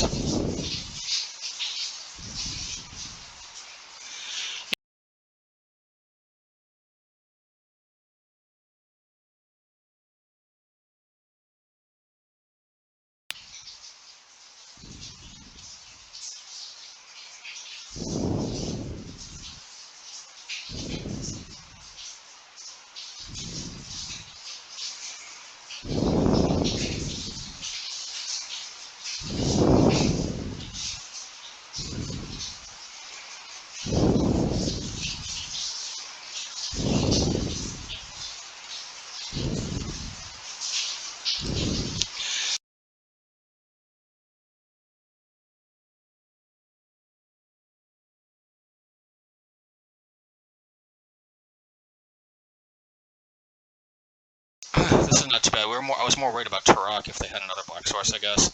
This I'm not too worried about, because at the end of the day, Season Pyromancer, like I've explained before, is actually way more card advantage. And thankfully they can't draw and lock my Season Pyromancer just yet. So, we shall see.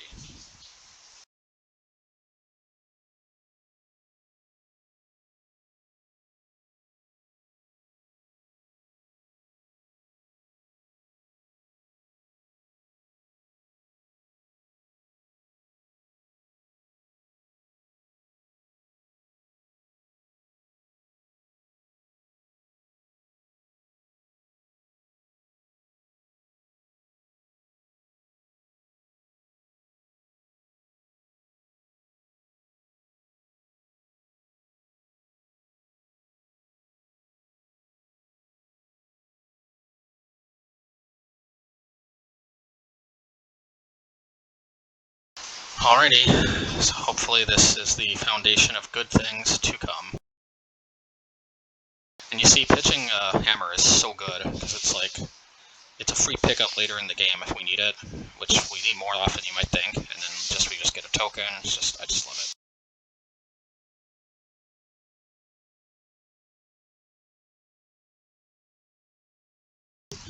Alright.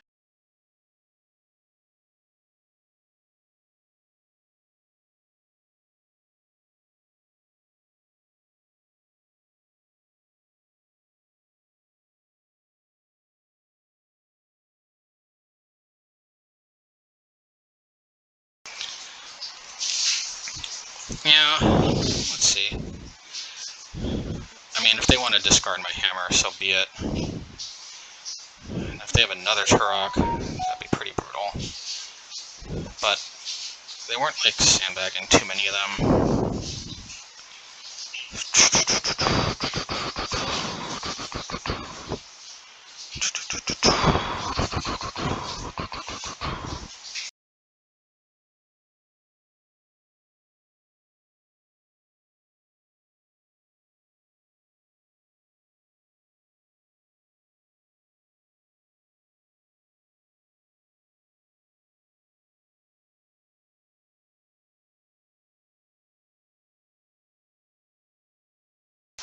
I actually prefer that. Yeah, I actually prefer that. Let's see here. If they attack, do we tank it, or do we chump block with a token? Let's see.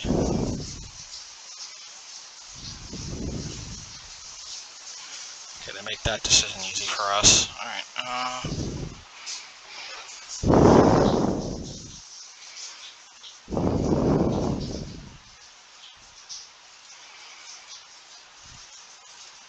I'll probably block with Ragavan.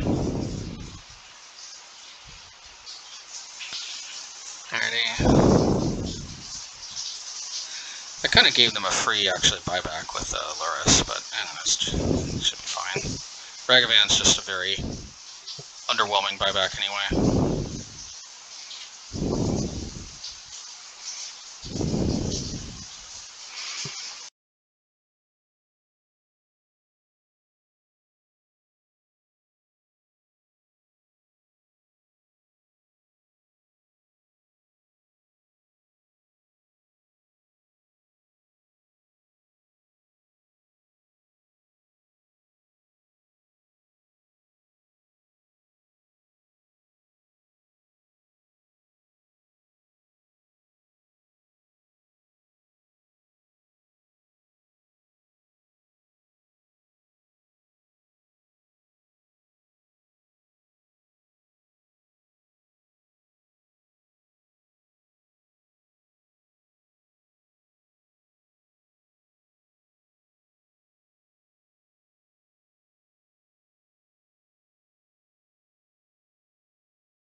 Might not need to kill the Luris just yet, because, I mean, they don't have anything to buy back just yet.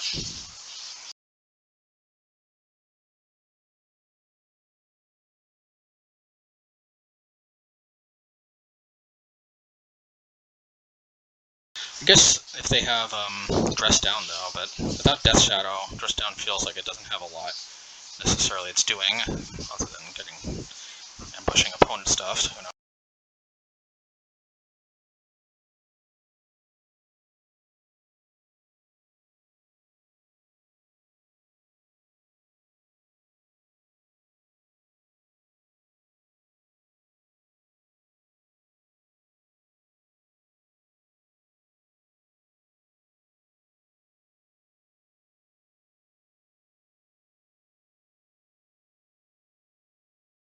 Yeah, we just decided to do it on the damage step, just so we knew, in fact, Ragavan would go to the graveyard.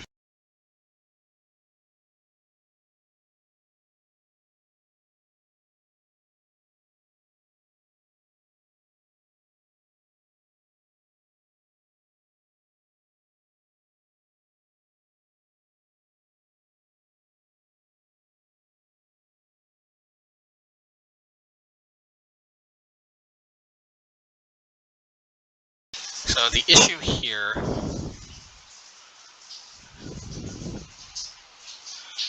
So, okay, this actually isn't too... Oh, you know, yeah, this isn't too bad. Let's see, what we can do, maybe... And I'm tempted to hit Turok, because then they may not want to draw. They may want to just take all 6. Whereas if we hit them, they just go to 8. Well, they go to 8, and then maybe they take 5. And then they go to 3. That's also pretty good.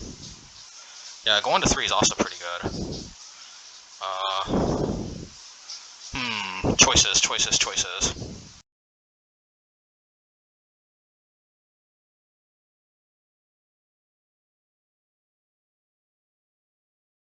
Yeah, because this way we can,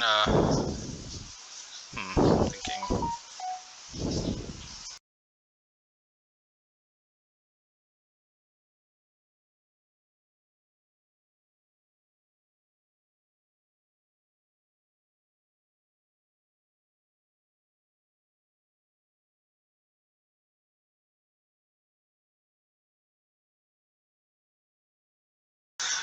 Okay, we leave ourselves a little vulnerable to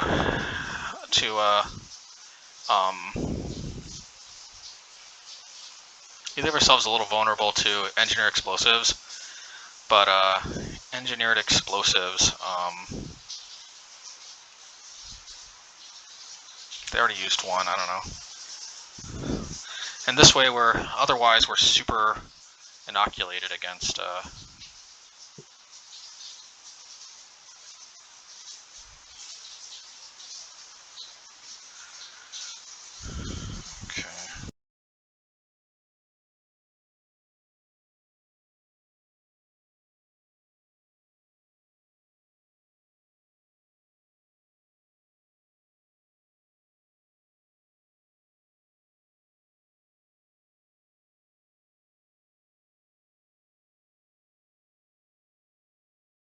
At least we got a nice 2-for-1 with the blast zone.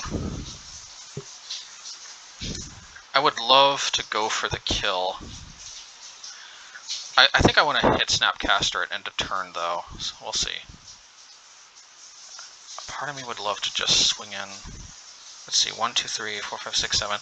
Yeah, I can actually kill these, but then they can play Luris. They can possibly play Snapcaster and Inquisition. That'd be the worst.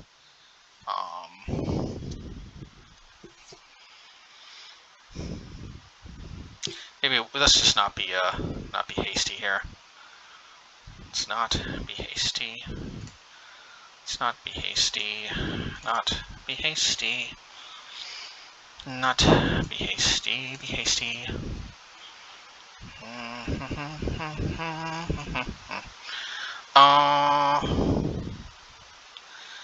Could it take 6?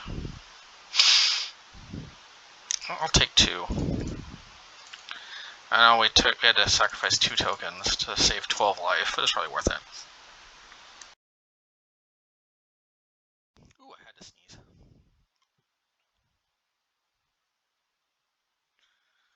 Okay, Luris is the Ragavan is the prize. It's fine with me. Okay. Okay, so we get to do this. And maybe we might as well do this while we're at it. Oops. To put this on 2 as well. No, it's probably not necessary. Ready.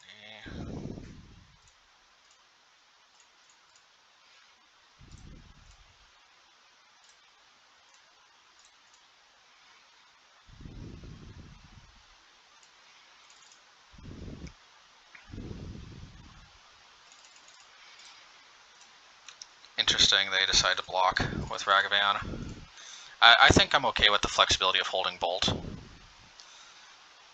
Let's see here. I would love to get them lower, but I think I need to juice the blast zone like right now. This makes me wish I would have juiced it last turn, but we shall see. At least I saved 3 life. Alright, I think they're slick.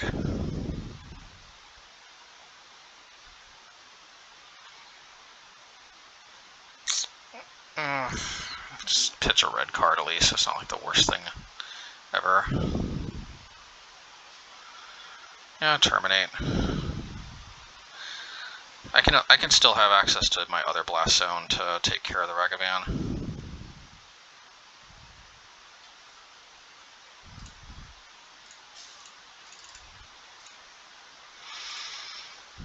Alrighty. Okay. Unfortunately, ticking up alone won't do it. I don't know. I do not want to lose this to. Do not want to lose this to Croxa though. So let's down tick. All right. Well, at least we pushed a mountain out of the way. All right. Let's see. I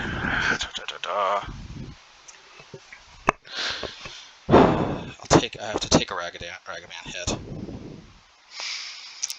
If they go after Chandra, at least Chandra diverted some attention. Okay. Come on. Yes. don't mind if you... Maybe I do mind if you play it, but they can't play Croxa this turn if they do play it. Okay.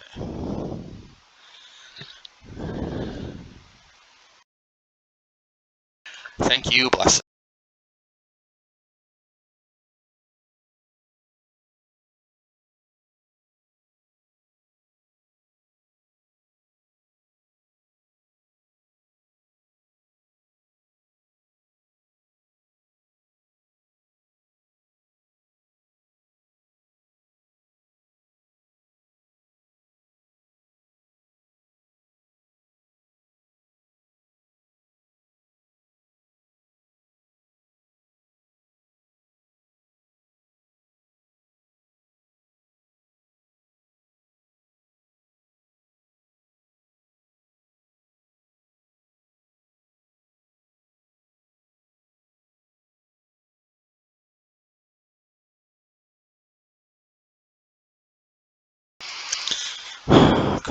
Go, Chandra, Nator.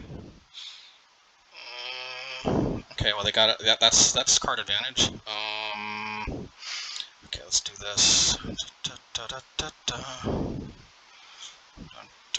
Dang it, man! Like I can't stand this. But at least we can juice the other blast zone. Yeah, you know what? It's not the end of the world. It's really not.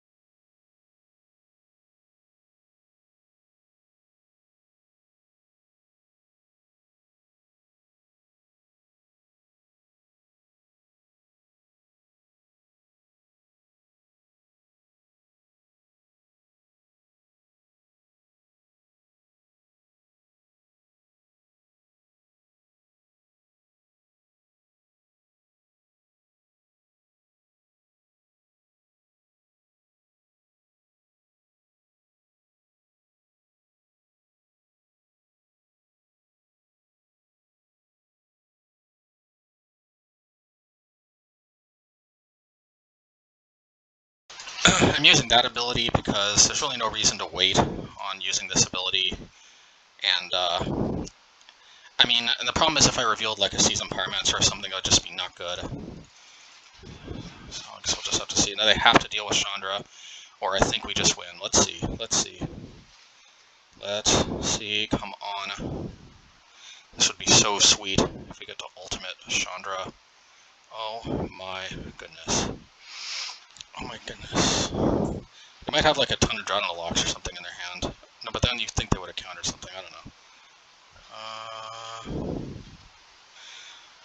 Okay. Do they have like double Lightning Bolt or something? Or they have Lightning Bolt and Croxa? That would suck. Oh my god.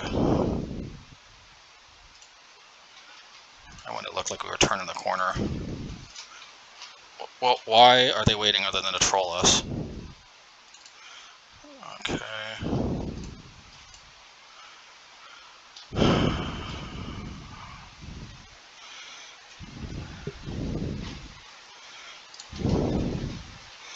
Let's hit their black land, I guess.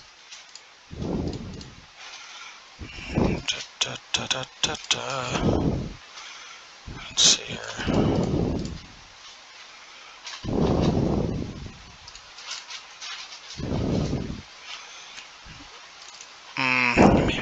Maybe our victory is a little short-lived here. I don't know. It could be. At least we could shut off their fetch lands. Maybe. I'll play this first. This could be a mistake, but let's do it.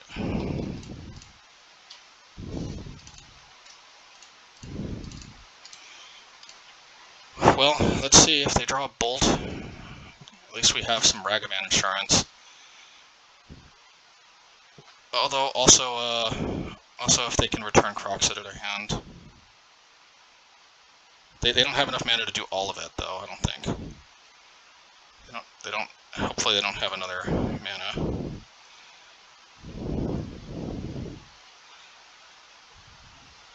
Part of me was wondering if I should have held Relic up, but still might be in decent shape.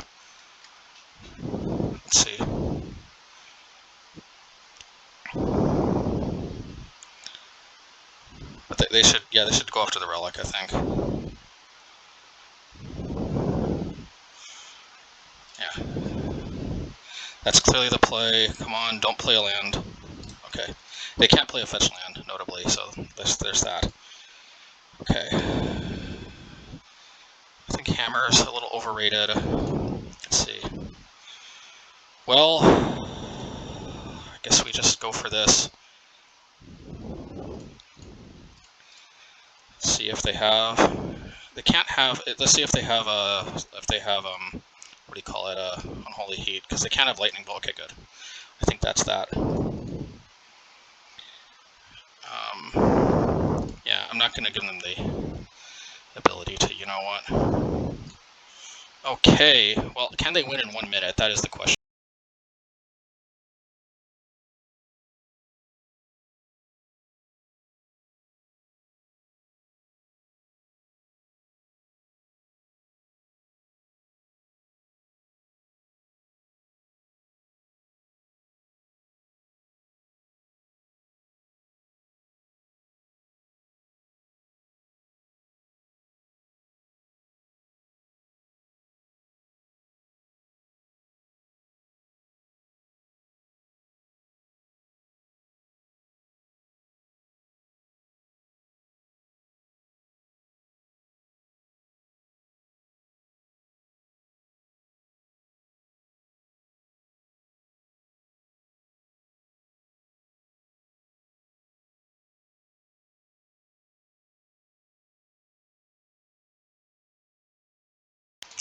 Man, they are a true believer. His hand is not completely mana screwed. I think almost only I don't even know if they can beat a completely mana screwed hand in 1 minute.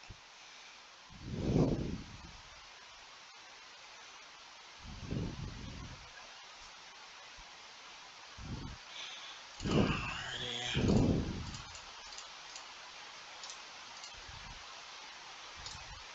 Let's see.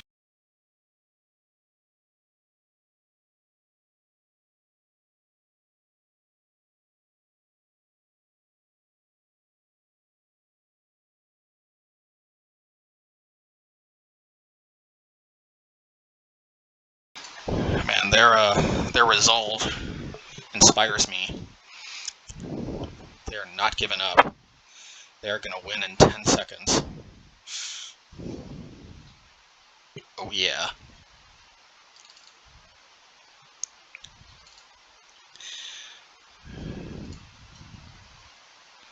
All right, I guess that's GG. I think we actually had a decent path with this hand. We weren't going to pillage, actually. We want to wait till they have a basic. Oh, excuse me. So I think the relic can help hold the ground, and, well, you know how it goes. Okay. Okie dokie, match 4. Let's go, let's go, let's go, let's go, let's go. Let's go, let's go, let's go, let's go. Okay, this is probably Tron, but thankfully we're on the play and we have Blood Moon. Now, in an ideal world, they would, most likely it's Tron. In an ideal world, they would miss Tron, and then maybe we can play Season Pyromancer to get some, oh, never mind. Okay, I got something else going on here. Let's see. Part of me wonders if I should just, because they might not even have any graveyard. I mean, I don't know. Because I think if I draw Ragavan, I might want to play it. I don't know. We'll see. It's very important to cycle Relic ASAP if you're putting your opponent on a non-graveyard deck. And while I can't be sure, at the very worst, I cycled 1 card deeper if they are a graveyard deck. And you know, even if they are a graveyard deck, I think it's safe to say, oh, Slivers. Yeah, I think it's safe to say they are not Dredge. I mean, I could be wrong, but I don't think they are Dredge. Man, this is an annoying Sliver. Well, let's try for Blood Moon. I don't know if this is gonna work, but it's worth a try. Thank goodness they don't have Crystalline Sliver that gives all Sliver Shroud, and that's just nuts. It's amazing that... Oh, we had a...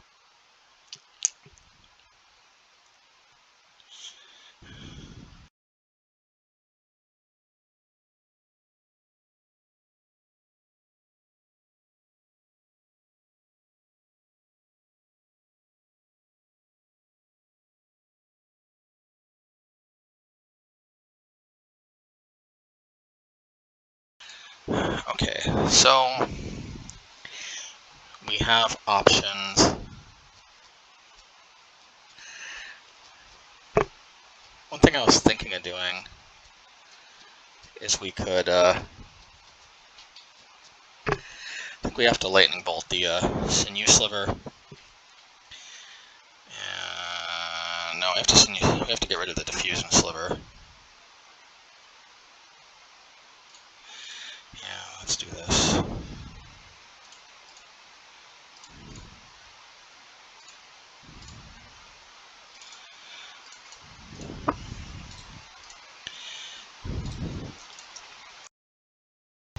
Alright, let's see. Let's see.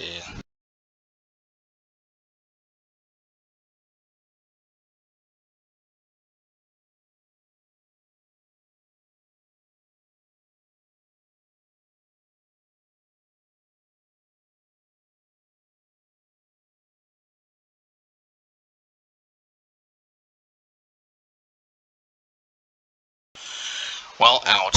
I don't think blocking is the answer. So here's what I think I'll do. I think I need to hit this.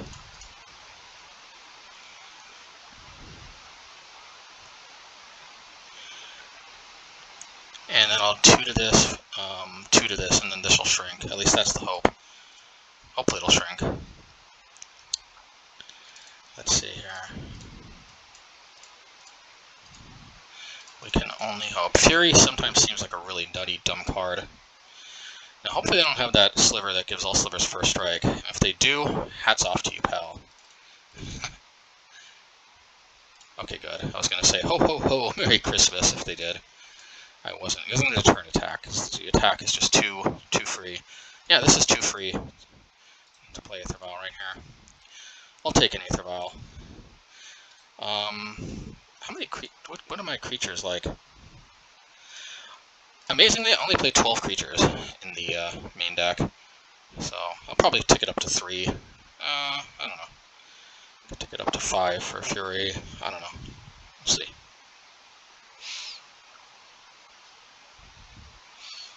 We'll see. We'll see. We'll see. I think it's about time they should be putting Giganta into their hand. Okay. Oh no! Yeah, this could actually get really nasty really quickly.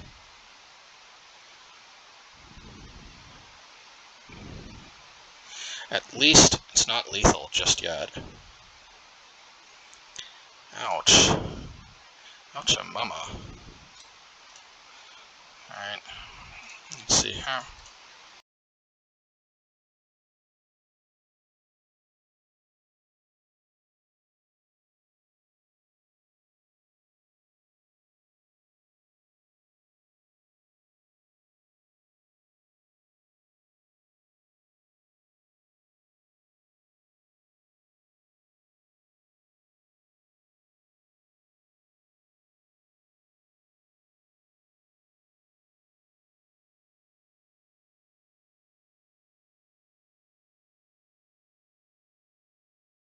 Hopefully they don't draw their other Dreadscape Sliver, but I mean, I can't turn up a Ragavan hit, and I'm not gonna pitch Fury just for one.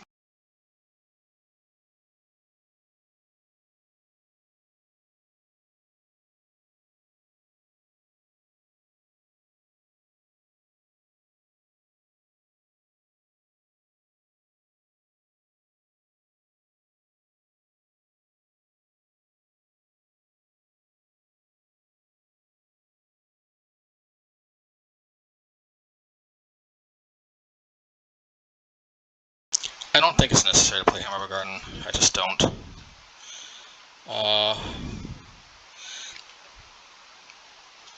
I don't want to hit with Seasoned Pyromancer just yet. It's just too risky if they have some way to juke me. Now this, I'm a little worried if they can somehow take control of it, but anything that can speed up my clock seems pretty decent to me. Alright. Okay. Plus it is noteworthy that it gets juiced up by Obosh, and it's a potential blocker, so there's a lot to like. And I might start building a Sliver army the more hits I get.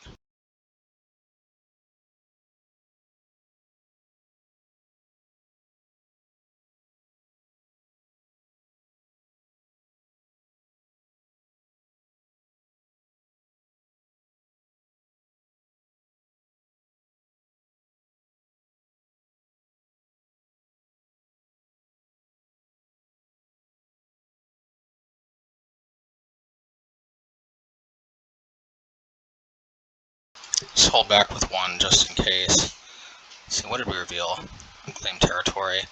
Alright, might as well cast the Fury. Nice little Fury.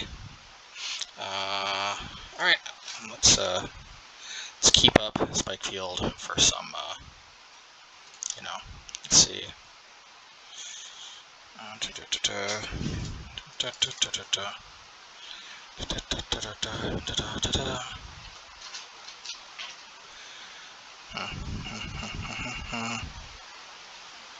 Not lightning helix, please. Oh, okay. Flying and haste. This one is Sliver creature control.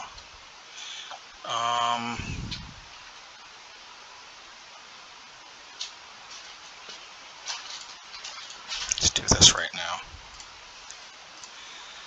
If they file in another one, I can kill it with Seal of Fire. At least that's the hope.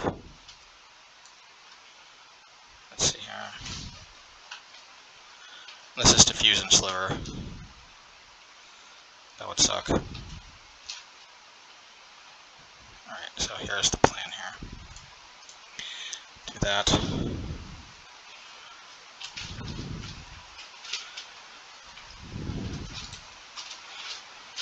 Okay, whew, close. That was close.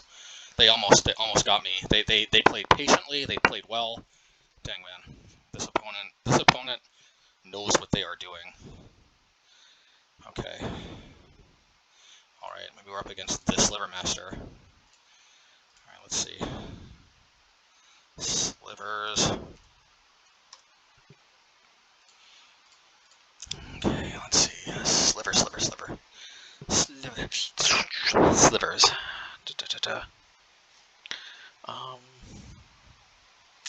I think it's gotta be Ensnaring Bridge.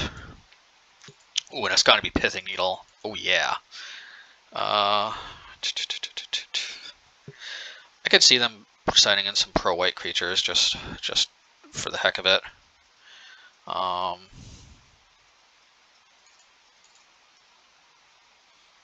Let's see. Yeah, I don't see Relic being super relevant. Maybe we don't need 4 Chandras.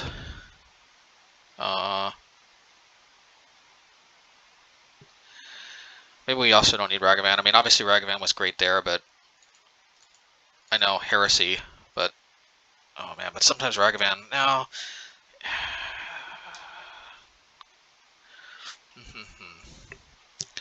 We might just be able to rely on a hammer for our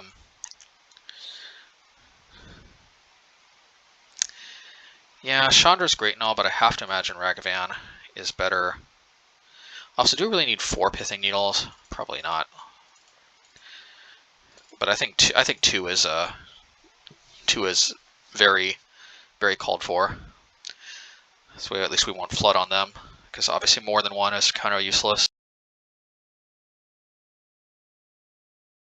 I mean, technically the same is true for Ensnaring Bridge, but Ensnaring Bridge is just such a warping card that that's the difference. I still think it's worth it to have 4 Pithing Needles, because sometimes there's more than one target you want to name with this thing. Like Death and Tax is a perfect example. There's a million targets for this.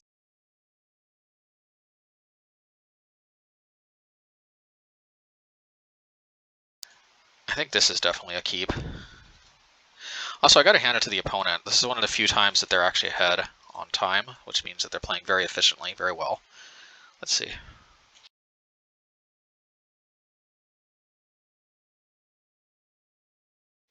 I think no Aether Vial is definitely a good, I think bodes well for us. There could have been some consideration to waiting to Ragadash, but I may want to play double spell next turn to clear out 2 things. We shall see.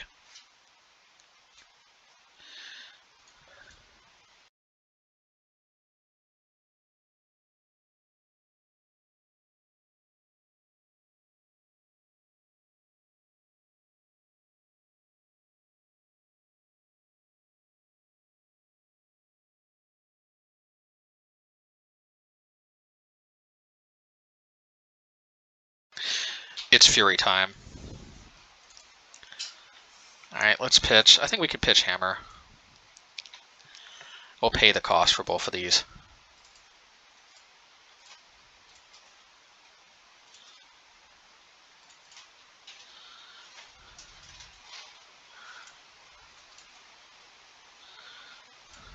Alrighty. Alright, let's go.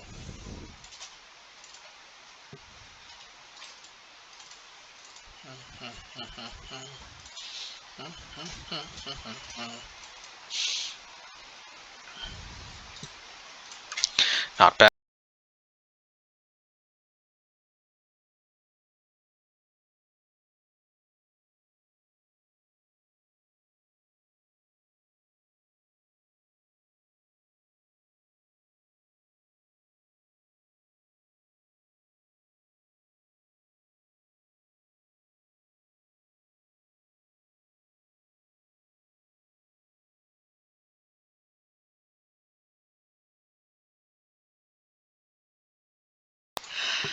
Alright, well, cool story, bro.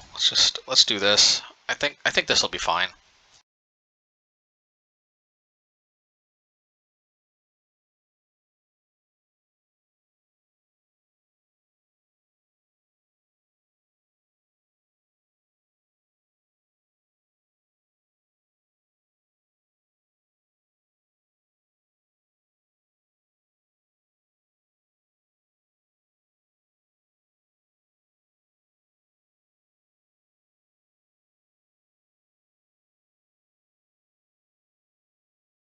Well, Realm Walker is super tempting. The reality is there's very limited creatures I'm going to be able to spike off of that.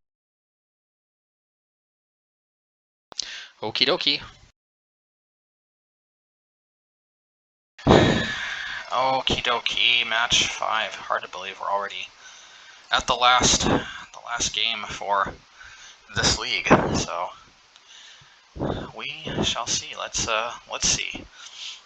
Yeah, and we got our seal of fire, our seal of approval. Let's see. Our seal of approval. Let's see here.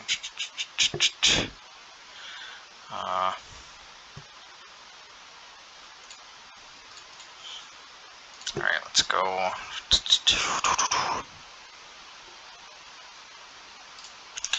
Yeah, playing out Seal of Fire is always nice. It's just, as long as you have Seal of Fire out, it's basically saying, be gone, Ragavan. I do like it. Alright, well, we can let that live for at least one turn.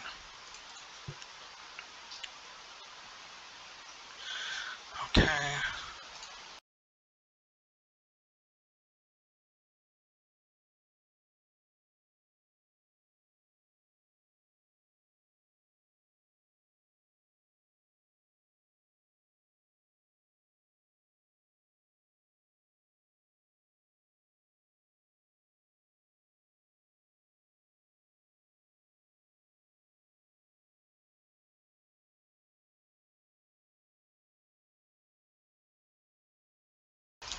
So I'm a little bit worried about dashing Ragavan, but I'm also kind of worried about this thing suddenly becoming a 3-3. But maybe I don't need to be worried about it becoming a 3-3. We just got Hammer Bogardan for that, if so. So maybe we're okay. Let's see. Let's see.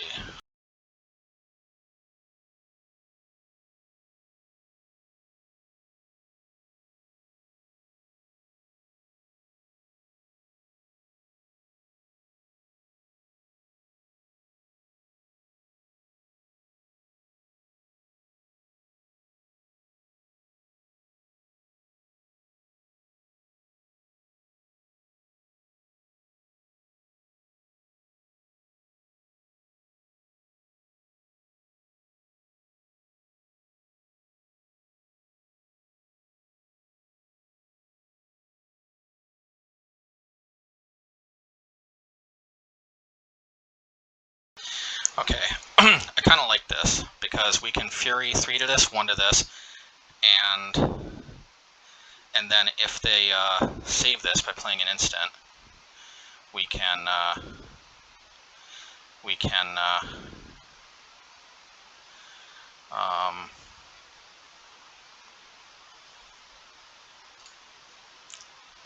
yeah, let's just get rid of Fury here.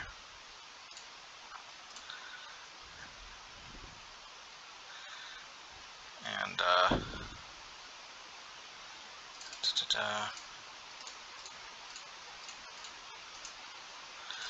so I'm sure they have an instant, but if they don't, it's obviously super good. If they do, I can just finish this off with Seal of Fire. Okay, got it, pal. Let's see.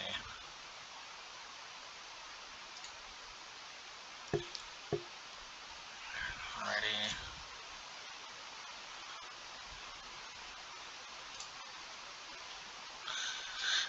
I'm kind of wondering about the merits of just Hammer Bogardening. Just getting rid of 2 burn spells seems a little bit brutal. Yeah, getting rid of 2 burn spells seems a little bit brutal. Let's just get rid of this right now. Alright.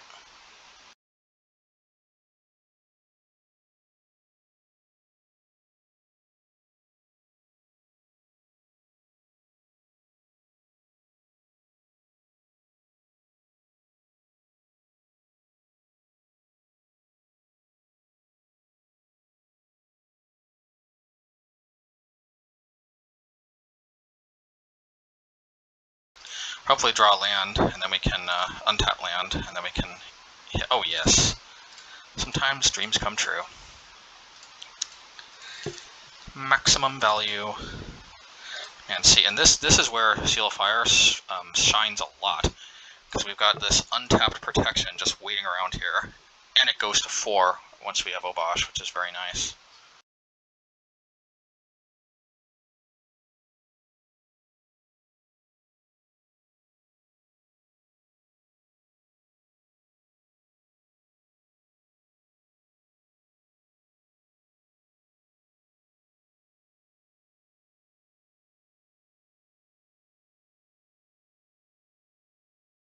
Uh-oh, Spaghetti-O, they shouldn't have they should have waited till before they play. I mean, they should have played that before they played a land.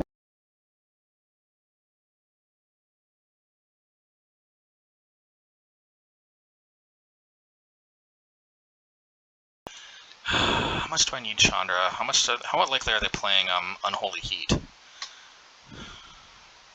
I don't know, at least Unholy Heat diverts some attention, so yeah, let's do it. Let's see. Alrighty.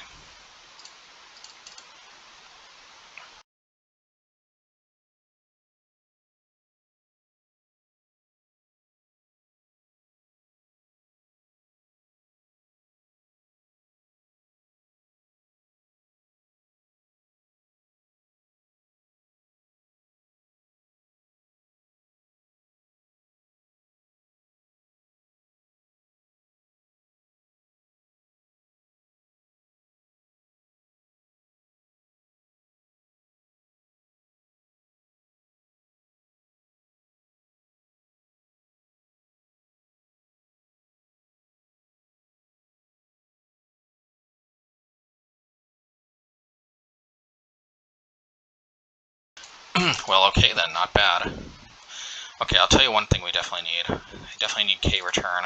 Probably over Chandra. Looks like Blood Moon would be great if we would have drawn it. I don't think Ragavan is all that necessary. I have a feeling that they've got a lot of removal. I can't prove it, but I've got a feeling they got a lot of removal. Well, you know, folks, I don't know, maybe they just don't feel like their deck is really well suited to deal with mono red mid range.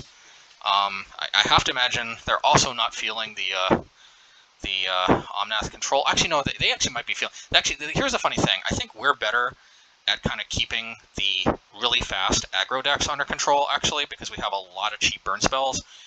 Whereas the because I didn't think about it, our Obosh Prowess deck, as well as our Obosh Burn deck, actually have surprisingly good win rates, particularly the Obosh Burn deck against Omnath control. And I think it's because, you know, like, they need to have like a lot of stuff all at once really early and draw their haymakers later in the game.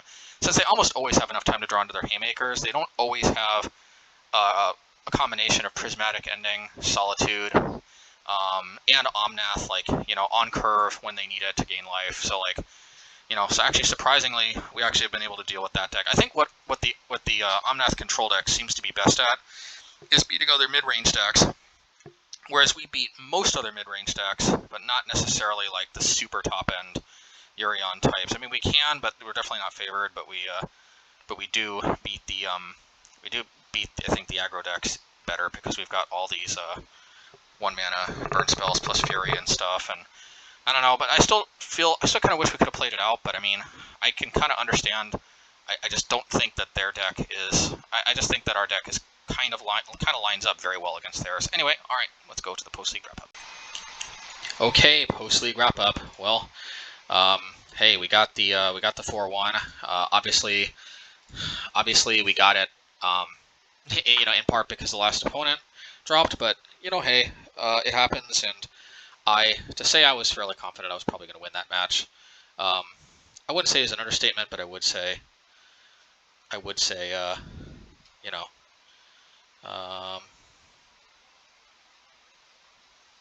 let's see here. Yeah, I mean, at the end of the day, I think that this is I think that's a good it's a good result. That's yeah, we dealt with basically all the non-Omnath control decks, you know, because Omnath control is one of the few bad matchups, and Rhinos, like the decks that really go over the top of mid-range are definitely an issue for us, and certain types of control decks, basically control decks that aren't soft to Blood Moon, and decks that go super over the top, like aggro decks and most mid-range decks, because most mid-range decks are kind of a little less grindy than us. So, you know, I mean, basically, if the deck has Urion in it, it's probably slightly favored at least against us. But Luris is definitely way easier to deal with because, you know, Seal of Fire lands up well with Luris too. Anyway, I'm not sure there's much else to say other than Seal of Fire, I think, performed admirably, very admirably, and I'm inclined to think that this may be where we want to take the deck going forward. Not losing access to some pro-red hate, though, is definitely a little bit concerning. The Kozilek's return is, I think, a little less effective overall against Pirate Spellbomb. It's a bit more expensive. They're not always going to have 2 out. We're not always going to deal with multiple things at once. But some decks like Elves, if they've got Shaper's Sanctuary, sometimes this can be a godsend where it just wipes their board. So there is definitely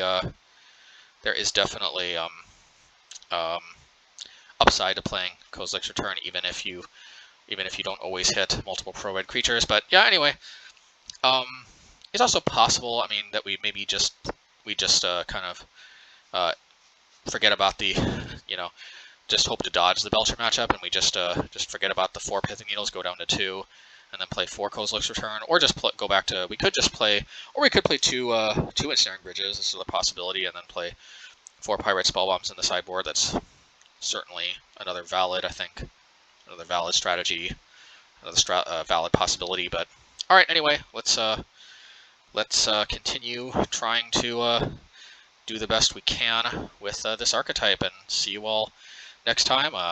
Yeah, peace.